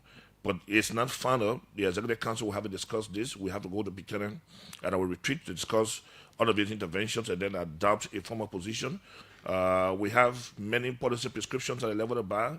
For instance, we don't have what you call the foreign travel ordinance. We have local travel ordinance, but we don't have foreign travel ordinance. So we are working on that. I mentioned the issue around the strategic plan, continuing legal education policy, what do we do, and many other policies that would direct, the policy direction of the bar. So we've been working on those things until recently when, this whole issue around WABA, again, came about. So there's a lot that we are doing. We are in the process of setting up committees consistent with the constitution of the LMBA that will work with the National Executive Council to implement activities of the bar. So those committees are being constituted. We're taking recommendations from the National Executive Council and other members of the bar to make it, the bar more vibrant and workable in the next 3 years. So that is taking place. We are monitoring the performance of government, the branches of government. We indicated that when we assumed the authority of the bar, that we will endeavor to checkmate, follow meticulously the branches of government to know what they are doing, because everything we do in this country is rule of law driven. And you still stand by that? Oh, yes, of course. We're not going to shift from that trajectory. Those who know us, I will remain unshakable. And so if President Bouaka does things that are commendable, we commend him. If the government does things that are condemnable, we will condemn his government. And that will be taken to the Supreme Court. That will also be taken to the legislature. So that is it. We must continue to speak truth to power in this country. The only time we have now to do that is right now. And so we do it respectfully, with deference, and that's what we'll continue to do. You make a mention of the last statement that we issue. So that is it. That's a bar. We must keep the bar afloat. A lot of people thought the bar in the Supreme Court would have had a very better I don't time. think so, Okay. except people who don't understand the legal nuances of the Supreme Court. They will normally say, the bar. I mean, we have a Chief Justice that is outgoing. We have a very good rapprochement with her. In fact, this week, I think, she'll be celebrating her 70th birthday, and so we'll be there. I have appointed my vice president to chair a small committee to see what the bar can do in that light. And so there's no issue. Normally, there will be this issue with the bar and the bench, the rapprochement, the relationship, but we think it is good, and we'll work to even make it better as we anticipate the new Chief Justice coming to the Supreme Court shortly. So a lot of things taking place right now. What do you say to Liberians who sometimes will say, the president of the bar needs to be so careful so that it is not seen as joy into the main politics on the ground? Well, rule of law remains critical. Very critical. You come here to talk West African bar. Yep. And so you may understand that, like the Liberian bar is one of the oldest bars on the African continent. I think maybe the oldest in sub-Saharan Africa, And so people borrow from us. People take a lot from us. And it is because of the work we do here locally that we're now being validated at the sub-regional level and at the level of the continent in the African Bar Association. So, yes, we are mindful of the fight, but my friend, the issues are multiple. There are multiplicity of issues that confront the Liberian system. And one of those issues is access to justice, which remains quite elusive, because what even the Constitution, the 1986 Constitution has mandated, we are yet to even accomplish half, 50%. Issues that we have issues around customary justice, we have issues around the formal justice system, we have issues relating to corruption, performance of judges, and all of that. We have issues of interference with the judiciary, so the issues are multiple. So you need to be well situated as a president of the bar to take on those issues in a more respectful manner, because we think to be critical, constructively, will only engender productivity on the part of those who are criticizing. So whether it's the Supreme Court, whether it is the executive branch of government or the legislature, let us continue to do that in a spirit of respect, and that what happened all the time. We respectfully differed with the Honorable Supreme Court.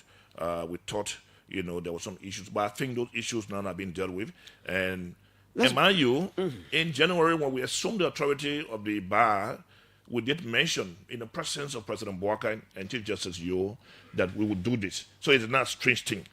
But many Liberians who may not be conversant with the historical perspective of the bar would think that if the bar differs on substantive law issues, for instance, they would think that, it's a minefield that you're trying to step on or so. But I think we do that, we'll make our Supreme Court stronger, and we must do it with all the deference, all the respect to make our rule of law system more vibrant here. Okay. Yes. Let's move on to the West African bar, the reason why I've called you here.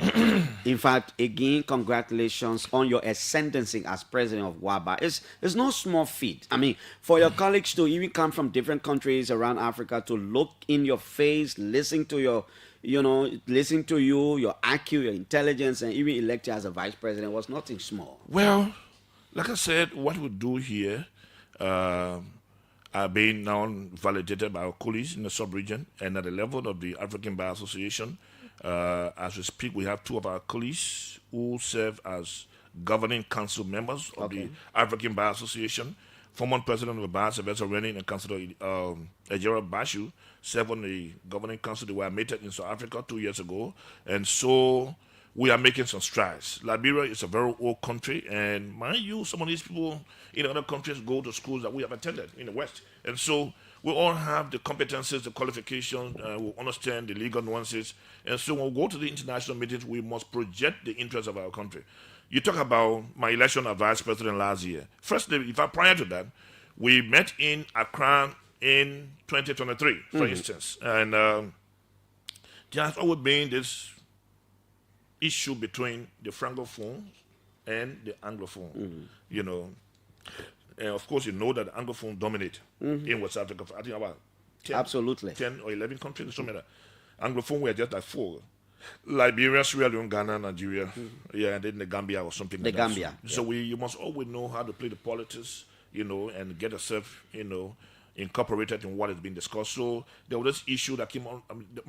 The coup in Niger had taken place, and so we wanted to adopt a position to issue a very strong statement in Accra against the junta, the taking over of the military in Niger. Mind you, we're brutally reminded by our colleague from the Francophone, hey, what you see as democracy is not what we see as democracy in our country. They were clear. Well, yeah, of course. So we don't think to issue a statement here would be the best thing to do because, yes, for them, from the Francophone perspective, we're indicating to us at the conference that France had not done anything for them, and so they see Russia coming in and all that kind of stuff. I mean, those are the issues that ran the floor, and they even walked out of the session. It took me and Councillor Sylvester Rennie, who was president of the bar, to bring those people back in the hall.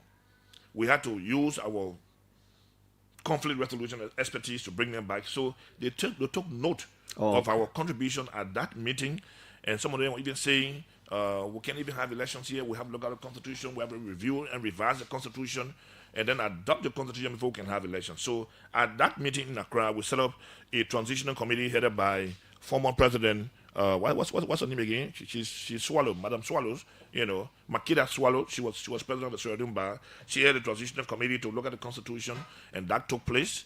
And so now we had to convene in Cotonou, Benin last year to adopt the constitution and then have election for a new couple of officers. So, and it was tough. Mind you, but then I was National Secretary General of the bar, going against the sitting vice president in Cape Verde. I was Secretary General contesting against a sitting vice president in Cape Verde, and I beat him. You were Secretary General for Liberia going against the vice president of the bar in Cape Verde. In Cape Verde. And of course, we defeated him so badly. I think it was like, 12 votes to 3. Wow. And who nominated you? I was nominated by the immediate past president of the of WABA, who had just resigned. Traore is a very good friend of mine. We've been comparing some notes and all of that. And in fact, was my campaign manager. He managed your campaign there? Yes, he managed my campaign very well. And we had, very strong support from the Francophones. And so, this is time. At that level, what do they look up for? What? The number of years you spent? Your CV, your competence, your qualification. There was a debate organized between the fellow from Cape Verde and myself. And it was well monitored. There were quiet you in the hall. People wanted to know who wants to be vice president of WABA. And, comparatively, it was a young colleague. He was a young colleague. Younger than you. Yeah, younger. And so, of course, they were carried away by that. And so, we were elected. And so, we have been working. We're in Dakar in February this year to... Besides this year, let's go back to the one Liberia vice president. Yeah. Did you go into it to win? Did you leave Liberia bearing in mind that we are going to this place and I will fight for vice president, or when you got there something play off and your colleagues came to you from other countries and say, we see it in you, you got to go for it? The interventions you make on the floor will make people to look at you more critically, strategically.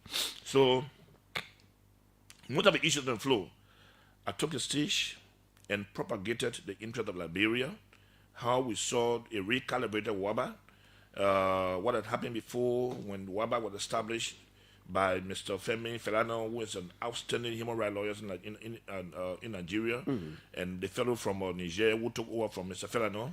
We're looking at how we could bring parity among member states of ECOWAS. What could we do relating to access to justice in the West African sub-region? There's an issue of terrorism in the Sahel. There's an issue of Mali, Burkina Faso, and what other country that broke away Niger that broke away from ECOWAS. We need to look at all of that, to see what could be done, looking at the ECOWAS protocol in 1975. And so I took on those issues very well. Mr. President of the bar, Councillor Rennie, had gone to the United States to represent the bar at the World Bank, and I was in Cotonou, Benin. And so I phoned you one evening and said, "My man, it's tough here," and so, but we are going to be very adventurous here, to see what can be done. Yeah, so we adopted the Constitution, and then fought for the electoral process.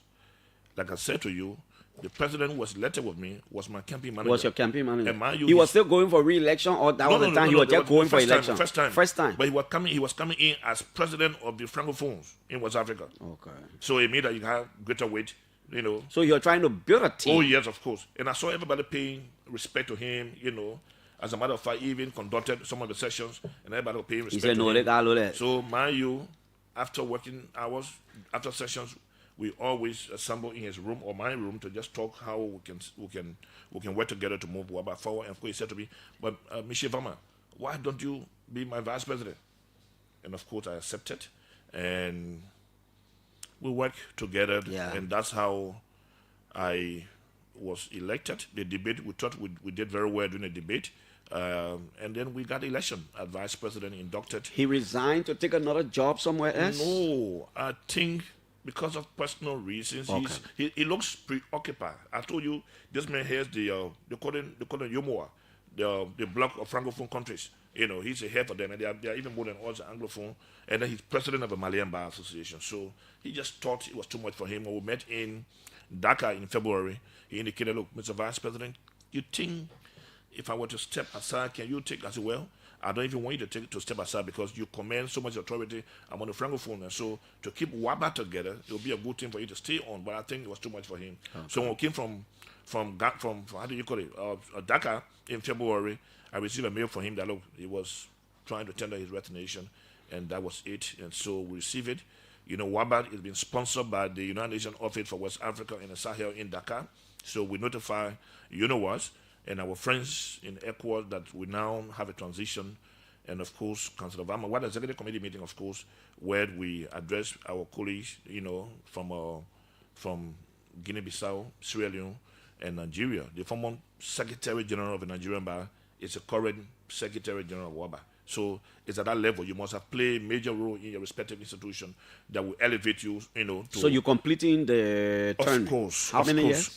2 years. 2 years. And so... Where do you work from? Do you have an office? I'm talking about WABA. We have a vibrant secretariat in Abuja. In fact, it's provided for in our constitution, because they started this whole process. And so it means that we will have to... And the Secretary General is also resident in Nigeria. In Nigeria. The office is in Abuja. It means that we have to shuttle between Liberia and Abuja more regularly, because it's a huge tax. Like I said to you, we have to coordinate with member states in ECOWAS. We have to pay visitation out there. There are issues of concern, access to justice, democratic governance in West Africa. So there's a lot we have to do. I have briefed His Excellency President Joseph Boakai on this one, because like I said, now a small feat. We want the government support. We want ECOWAS support. We want the support of ordinary lawyers in Liberia. I'm in close contact with my colleagues in the sub-region, my peers in the sub-region, that, look, this is the first time Liberia has gotten this position, and so we need support to drive this process very well. And I think we are going to do that with the support of our people. We'll bring dynamism to this particular position, so... We can now shuttle between the Liberian National Bar Association and the West African Bar. Let's look at WABA itself. What is it? What's the significance of the bar? How are your decisions so influential? Do you have any particular relationship with the ECOWAS Court, the ECOWAS Commission? How are you heard? Well, I want to say here, Clarence, that this is an advocacy institution, but it's very formidable. Very formidable. If you follow the history of WABA, what WABA has done in Nigeria, Mali, and other countries, some of our colleagues here in Liberia, President Moses Pega and Councillor Chenwon Gonglu were all very much concerned, involved with this process. But it is just that we are now elevating it to a different level to ensure that, WABA is vibrant and formidable. So WABA is heard from advocacy. When there's a crisis, for instance, in the member state of ECOWAS, WABA needs to speak to that. WABA must remain engaged. The actors, government, and everyone, the ECOWAS Commission, we even extend, our activities to the AU, and so, but we are concentrated in the West African sub-region to elevate issues around access to justice, democratic consolidation. We are concerned with rulings and decisions emanating from the ECOWAS Community Code of Justice, for instance, that member states must begin to adhere to those rulings and decisions because you all signed on to the protocol in 1975 that established ECOWAS. So the Community Code of Justice is here to look at rule of law issues, and so it pass on major issues. Governments, member states must adhere to those rulings. So it was even interesting to know that we elevated the issue around Justice Janet, the late Nancy Doe. And that's where I'm coming, Justice Janet, the late Nancy Doe, and other issues, and we think our government must begin to look at those issues more critically. Nobody should put aside the issue of decisions emanating from the ECOWAS Community Code of Justice because we think they are critical, they border on rule of law, and it will make us to be cohesive and compliant with our own protocols and laws in the sub-region. Okay.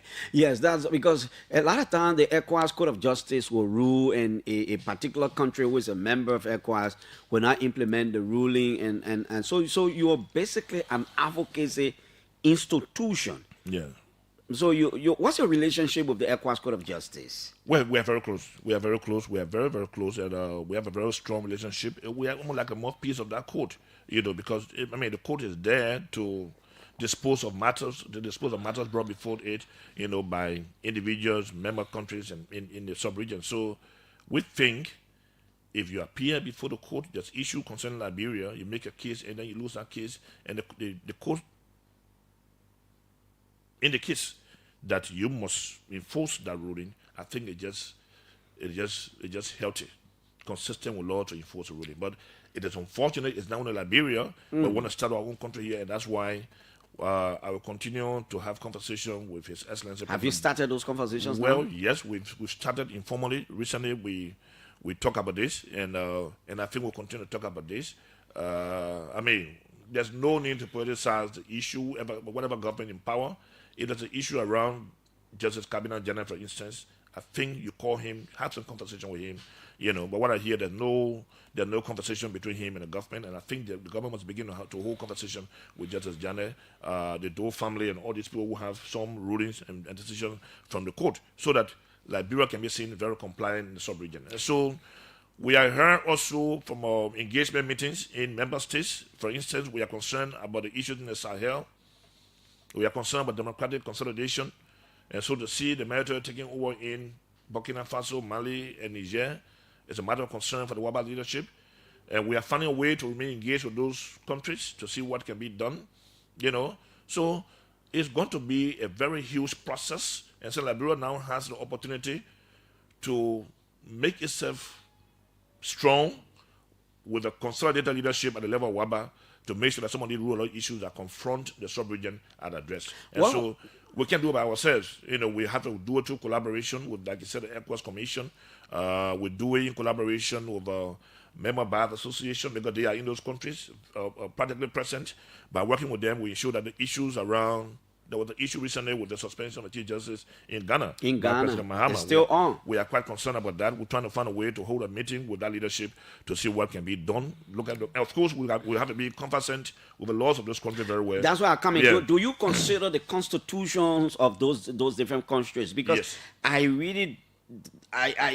don't think if it is not as provided for by the Constitution of Ghana, the president would not have done that. Very good. So do you consider those? So that's why preliminarily we need to look at the laws of the country to know whether or not the president is in error or not. I think what is stated there, because I follow the Ghanaian politics very well. I live there. I follow the politics very well, and I hear that the president may based on advice of the, how do you call the council? They have the council there. They have some advisory council, that is so independent. I look at all the issues. Very forceful. Yeah, very forceful. I think the council of elders. Yeah, Something like that. something like that. So it was based on that advice that the president decided to suspend the chief justice and then set a committee to investigate her. And we are looking at that critically. We are looking at issues around, like I said, democratic consolidation, where you've been in power for 5 years or 4 years, and then when your tenure expires, then you try to tweak the constitution to remain in power, like what my brother Ouattara did in Cote d'Ivoire, and some other people, somebody even attempted to do that in Senegal. It did not hold. We are concerned, and so we have to flag all these issues that confront the sub-region, because look, there's a lot that must be taking place here in the sub-region, that borders on our economy, the rural system, and everything. So what's the strength of your membership, and how many lawyers from each country is a member of WABA? Every member, every lawyer has an opportunity. For instance, here, the Liberal National Bar Association, they have individual. We have institutional membership and individual membership. So, institutional meaning the Liberal National Bar Association. So, institutional. Let's look at institutional. Yeah, Liberal National Bar is a member, institutional member of WABA, because that's the fulcrum. So how many presidents go to WABA meetings representing the bar? Normally, depending on the facts and circumstances, you have the president, the national secretary general, and consistent with the constitution, somebody supposed to be appointed by the president, say me, to represent the Liberian bar on the council. Okay. Because you have the executive committee that runs the day-to-day affairs of WABA. You have the executive council that checkmate activities of the executive committee, and then you have the annual general conference, the plenary, So these are governing bodies of WABA. So Liberia has to be represented at the level of the council, because the council, like I said, checkmates the activities, the turn of events of the executive committee, and then we all meet at the general assembly. At the general assembly, members of the Liberian bar who are interested in participating in the general assembly can register to go. You can also register to become individual members of WABA. So in due course, we will send you a copy of the Constitution and populate the Constitution for our members here to get themselves conversant to see what can be done, with respect to the individual membership. And then, in fact, we are about to set up a small committee to look at those issues, the WABA and AFBA. AFBA is the African Bar Association, is like the continental body. And the annual conference of AFBA will be taking place this year in Ghana, Accra, Ghana, and we are encouraging our members to register and participate in that conference, just as we encourage them to register and participate in the annual general conference of WABA. So we are going to shortly be nominating or appointing a member of the Liberian bar to represent us at the executive council of WABA. That person will be our face on the council to checkmate the activity of the executive committee, just as we have it at the level of the Liberal National Bar. So it's a huge task. We can only work with our membership here, work with different membership in the sub-region to ensure that WABA is consolidated and vibrant. So this is a victory for the legal community in Liberia. It's a victory for the Liberal National Bar Association, because it's the first time.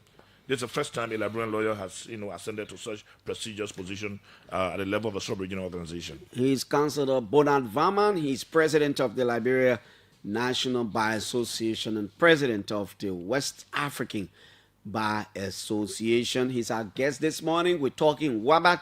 We briefly discussed the Liberia National Bar Association, and we're talking WABA now. You sit in a very influential position, talking to presidents and leaders around the West African region, along with your Secretary General and other officials of the bar. What are some of the top priorities that the bar, WABA, you're contemplating on, discussing with leaders of these different countries at the moment? The issues that bedevil us here as national bar, I'm sure are the same issues that bedevil the sub-region. We have issue of enhancing access to justice, human rights violation, for instance, democratic governance, for instance. And so, if you look at our current position in Liberia, those are issues that bedevil us here as a member state of ECOWAS. If you go to Ghana, they still have issues of access to justice, though they are trying. If you go to Nigeria, they still have issues around access to justice, democratic consolidation. They have issues around human rights violations. And so, those are the same identical issues that bedevil us here. And so, we will have the priority to remain engaged with various bar associations in the sub-region. We will pay periodic visits. with these institutions to acquaint ourselves with the issues that bedevil them at the level. For instance, we intend to go to Sierra Leone shortly. You know that Marabio had just been elevated as now chair of the ECOWAS Heads of State. So it means that we have to work with him very closely. We have to work with the office of the ECOWAS is that resident commissioner, Madam Josephine Nkrumah here. And so we work with the Ministry of Foreign Affairs and the presidency to see how we can sit with ourselves to navigate, and add requesting for support. Because I said to you in my introductory remarks that the United Nations Office for West Africa and the Sahel, has been the primary supporter of WABA, buying plane tickets for us, hotel and all of that. We need to shift from that little bit by encouraging our member states to begin to pay their bad dues. So it's a top priority for me. We need to consolidate our leadership, even among the Francophone, because I told you the immediate past president is from the Malian bar, and so he has left. And so, but he commands a lot of respect in the Francophone. We got to work with him. He's a very good friend of mine. We got to work with the secretariat in Abuja. Mr. Femi Felano, I think, is the first president of WABA. We've been in conversation just to discuss what role WABA can play, So we are also arranging a trip to Nigeria to plan this annual General Assembly, in the face of this vaccination, what we can do. Because when we visited Dakar this year, we formulated our program direction for WABA. That was adopted and submitted to UNDP, the regional UNDP office, and the regional United Nations office in Dakar. They are looking at that critically. We have a strategic plan to follow. There are issues in there. We have the issue in the Sahel to discuss. We have the issue around human rights violations in Cote d'Ivoire and other places. So those are priority issues that we have to elevate. And then working with the executive committee, very vibrant executive committee that is drawn from Nigeria, Sierra Leone, and Guinea-Bissau. Okay. Let's take some calls now. Let's listen to Liberians. Let's listen to lawyers. A Liberian lawyer is now president of the West African Bar Association.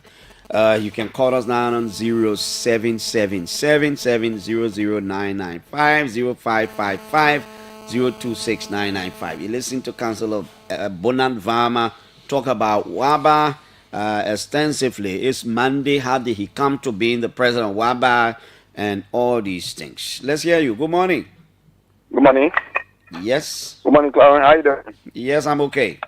Okay, I got three observations to make right here, very quickly, in 30 seconds. Number one, he talked about the Anglophone countries being predominant. No, that's not so. That's the Anglophone. That's one. Two, if they are sourcing funding from government, how well will they be independent? If they are serving from where? Sourcing funding, because he said he came here, he talked to President Bouaga, he reached President Bouaga, and they want to source funding. These are independent bodies that would depend on, if government can get them money, what would be their independence? Third question. That is true, yeah. The third one, hello? You are live. Oh, well, you gone. Sorry, you left the line, probably went out of credit. Hello, yeah? Good morning, Clarence Jackson, and good morning, Mr. President. Good morning, sir. This is Maxwell Grisby, Esquire. Mr. President, let me say thank you. We are very proud of you. We believe your ascendancy as president of WABA is going to create synergies between the West African Bar and the Liberian National Bar Association. We just want to encourage you to continue to do your good job. We are very proud of what you're doing at LMBA. And we hope that the next target will be to take over the African Bar Association. Thank you. God bless you, Mr. President. Thank you. Okay, Anthony, I love Maxwell Grisby. Let's go to this line. Hello? Good morning. Good morning, sir. Collie, let's hear you. I would like to appreciate the student guest for his liberation. And congratulations by appointment as a president of West African Bar Association. So what I want to tell you is that as an independent body, I think you need to be independent in all you're doing. We want them to be independent so that our leaders, our president will do us, will adhere to most of the rules of ruling the country. But if we want to take side, it creates a very difficult situation for us. And but let's take for example the ECOWAS Code of Justice. They survive on the run on to some extent contributions from member states, but they are an independent body that hears cases and renders justice. Yes, they do that, but you know, sometimes individuals change situation around, so there's a reason why I didn't function. Okay, thank you. We hear you. Thank you. Good morning. Yeah, good morning, Brother Clarence. Yeah? Yeah, good morning, the Learning Counselor. He's hearing you. I'm the was you calling for your crew time. Yeah? Yeah, Brother Clarence, I want to ask the Counselor, why all the time when people want kids in the ECOWAS can vote, they hardly give the pro that to do the win case in ECOWAS, the Liberal government hardly give you a benefit. Why the cost? Okay, thank you. Another caller is there. Hello? Good morning. Yeah? Okay, this is Attorney Garawolo, Garawolo, and I call from the Chamber of Justice. Francis Garawolo picture, let's hear you. Yeah, so I want to congratulate my own president, Councilor Farmer, for his ascendancy as president of WABAC. And so my concern is due to the issue of the non-compliance with decision from the ECOWAS Code. I think that's a critical point that he touched, because we cannot be a country that will now, adhere to the ECOWAS Community Code decisions, especially the two cases that he did mention about, former Justice Janet and the late Nancy Piso. And so those are issues that government needs to look at critically, so as to not make us look at people who were not abide by the rule of law. So I really want to appreciate him and congratulate him for your ascendancy. The man resembles the man that he can tolerate, man. Oh, yeah. Hello? Yeah, good morning, sir. Good morning. Let's hear you. I'm Gene Olupiu from the Governance Commission. I'd like to congratulate the councillor on his preferment as the head of that August body. Yeah. I'd like to encourage him to encourage the Liberian government to see reason why we should be able to abide by the rules and regulations, especially protocols and investigations that are being proven right for those individuals, especially like Nancy Bito and that of Councillor Kadina Janet. Appeal to the government to adhere to this investigation. Thanks, my contribution. Thank you. 0777 700 995 0555 995 995 0555 026 995 are the numbers to call. Good morning. Hello? Yeah, good morning. Yeah? Yeah, thank God. At least today, my uncle in studio, and use the opportunity have been given to me. No, not because your uncle. I don't even know you. I just, once you call, I got to okay the line. That's what I say. He know me. No, I say he know you, but don't create the impression that because he yell, I okay your line. I don't know. I just okay the line. I say that because of it. I say. Okay, go ahead. Call your name. Let's hear you. Go ahead. Okay, this is Momo Cover. I'm calling from Fiamma. All right, Cover. Yeah, I want to say thanks to my uncle. Congratulations to Mr. Farmer. I'm very happy because we from that side, Bapolo, when we see how people end up going to the top, are always happy. Okay. I just want to before to go for him. Okay, Cover. Thank you. Let's hear you. Good morning. Clarence, Focus is my name, and I'm from the side. Good morning, Councillor. Focus, good morning. Let's hear you. Yeah, so Clarence, first let me say, look, because the government are brought proud to Liberia. I mean, he's elevated the flair of the Republic once again.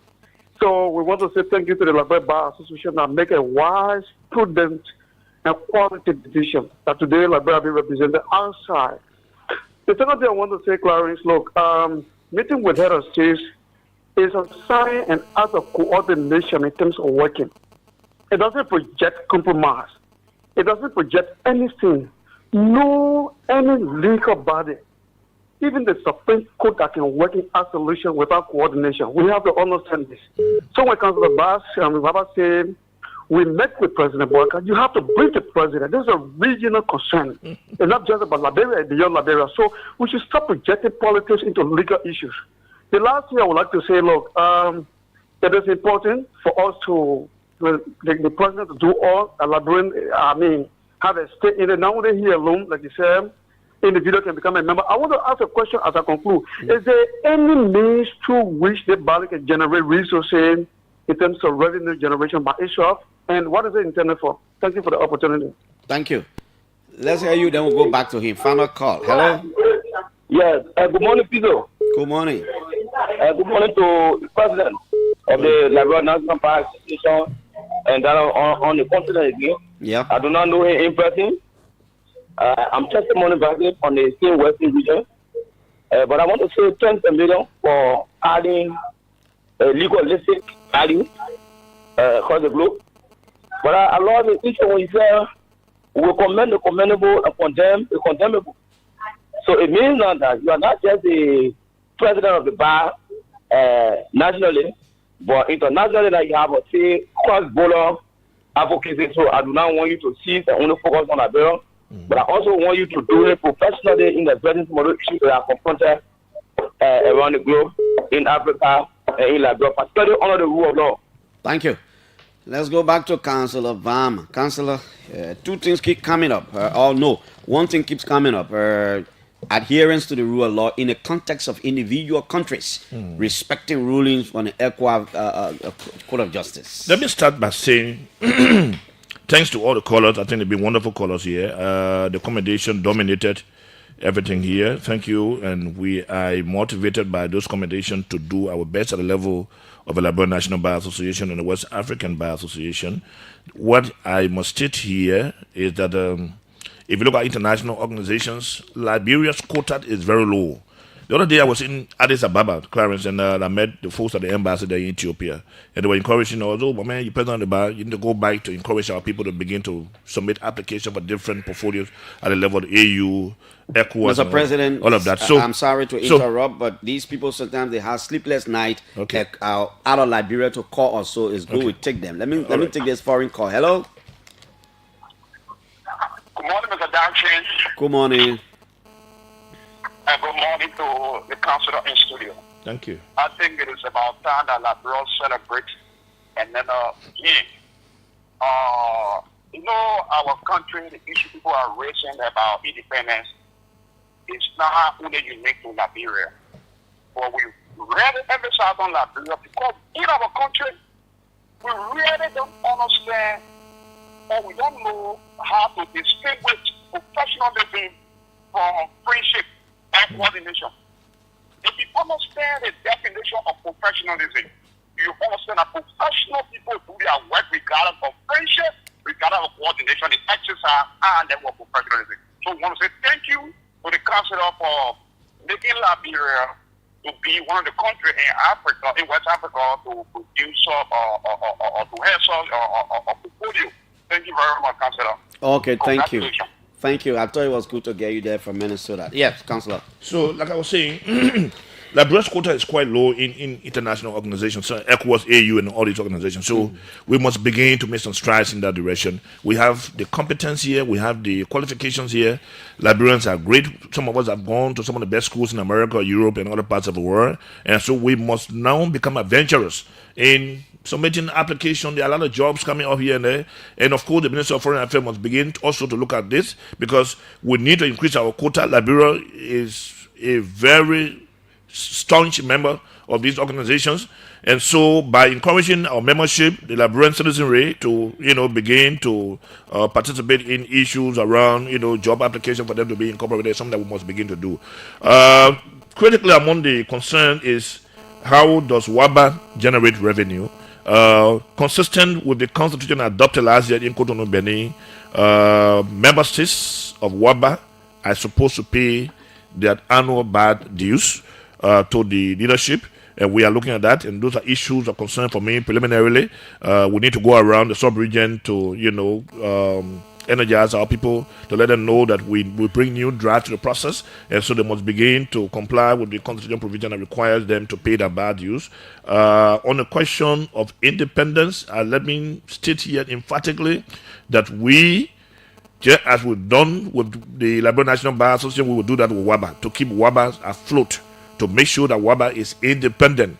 because WABA was established for a cause, and we cannot divert from that cause. We cannot veer off the substance of WABA from 2000 up to present. We've had some great leadership at the level of WABA. I mentioned Femi, Felano, and all these people in Niger and Nigeria. And so we will internalize the issue of WABA with member states of WABA. There's no way you can distinguish WABA from political governance system, because those are people we need to work with. President Bwaka is president here, Madabio is president in Sierra Leone, Bola Tinubu is president in Nigeria, and all these people, we have to work with them. Okay. It doesn't mean that we have to compromise our independence. So that thing I'm hearing about, going to President Bwaka, yes, we have to brief President Bwaka, because this victory is not only the victory for the Liberia National Bar Association, it's not only a victory for myself and my family, but for the entire legal community, for the government and people of Liberia. Okay. So we have to brief him and the foreign minister to say that we have the opportunity now to set the shape of the West African sub-region when it comes to rule of law, and so we need that support. And that will not in any way introduce, issues around our independence, because we will continue to speak truth to power. Okay, I will let you take the other issues. The former president of the bar, Councillor Gonklo, just sent me a message out of courtesy. He said, Clarence, just give me 1 minute. So I had to do this. Councillor Gonklo, I'm doing this out of extreme courtesy. Good morning. I just want to publicly congratulate Councillor Varma. I'm very proud of him. He knows that I would disagree with him publicly when he takes a step that is not correct, but he knows me. We worked together for a long time. I want to congratulate him. It's very good, and I'm standing by to advise him to do any work that he wants me to do, giving my relationship within the sub-region. So I want to tell him thank you very much. Okay, yeah. Councillor Gonklo, thank you. He's heard. When a mentor speaks, you must listen. Gonklo is somebody we've worked together over the years. He held my hand to quote for the first time, and so I've learned a lot from him. So we have our issues, but he's a father figure, and so we'll continue to work with him, because we know what he brings to the table. Even in the face of a small disagreement, but we think he remains a very staunch mentor. He's a former president of the Liberia National Bar, so he's highly respected in the West African sub-region. So he's one person I'm going to rely on at the level of the WABA leadership to move this process forward. Councillor Gongo, thank you for your support. And our small disagreement will make me stronger and make you stronger.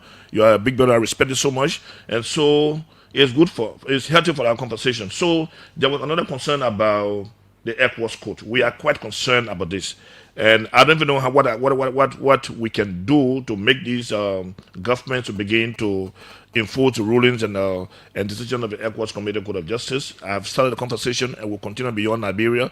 The ones that relate to Liberia directly, the issues that I know about, I will work with the Minister of Justice to know who are the Liberians that have gotten rulings and decisions in their favor from the ECOWAS Community Code of Justice, and will elevate the conversation around it. If it means that government has to do something. I am requesting, in my capacity as the president of the West African Bar Association, that President Bwaka, those issues around Nesedo and Kabina General, I want you to begin to have conversation with them to see what is not good for our profile as a country, a staunch member of ECOWAS, and then we avail ourselves to the hearings at the Committee Code of Justice, and the rulings coming out are not respected. So I'm concerned about that. And thanks to all our people for the different accommodations. Liberia is a victory not only for myself, like I indicated. This is a victory for the legal community. It's a victory for the Liberia National Bar Association.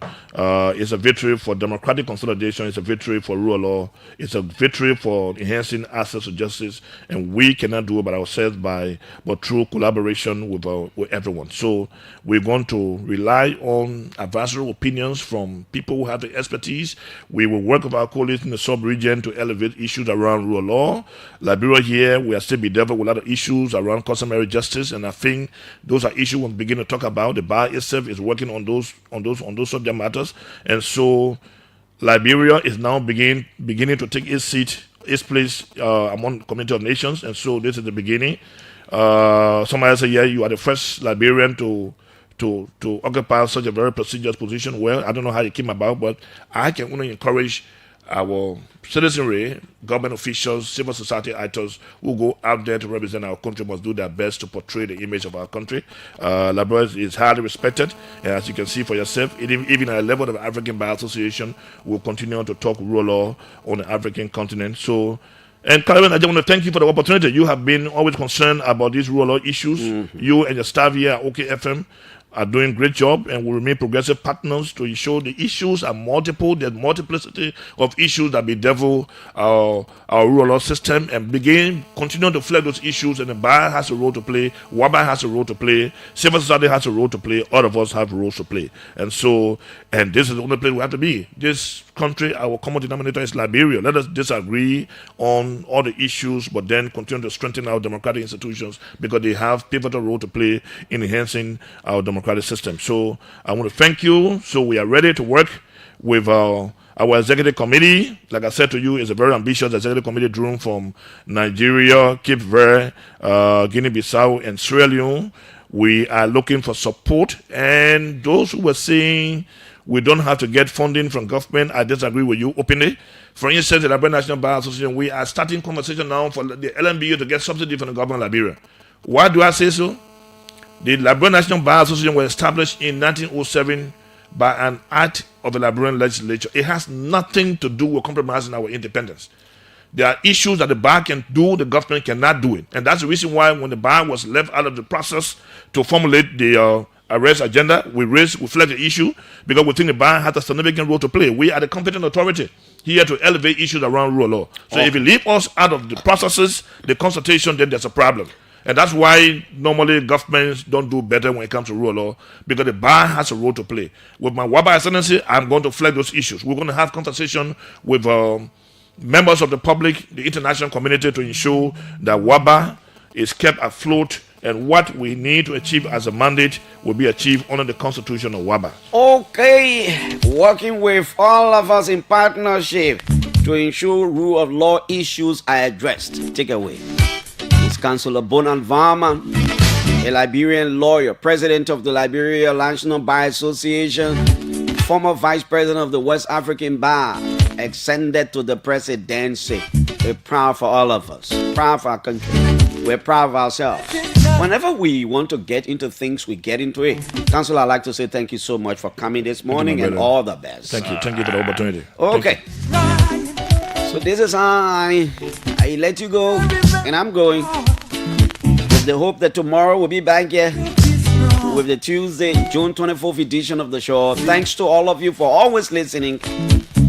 Let's not stop talking these issues that bother us on our democracy. It makes us better. My name is Piso, man. Bye-bye.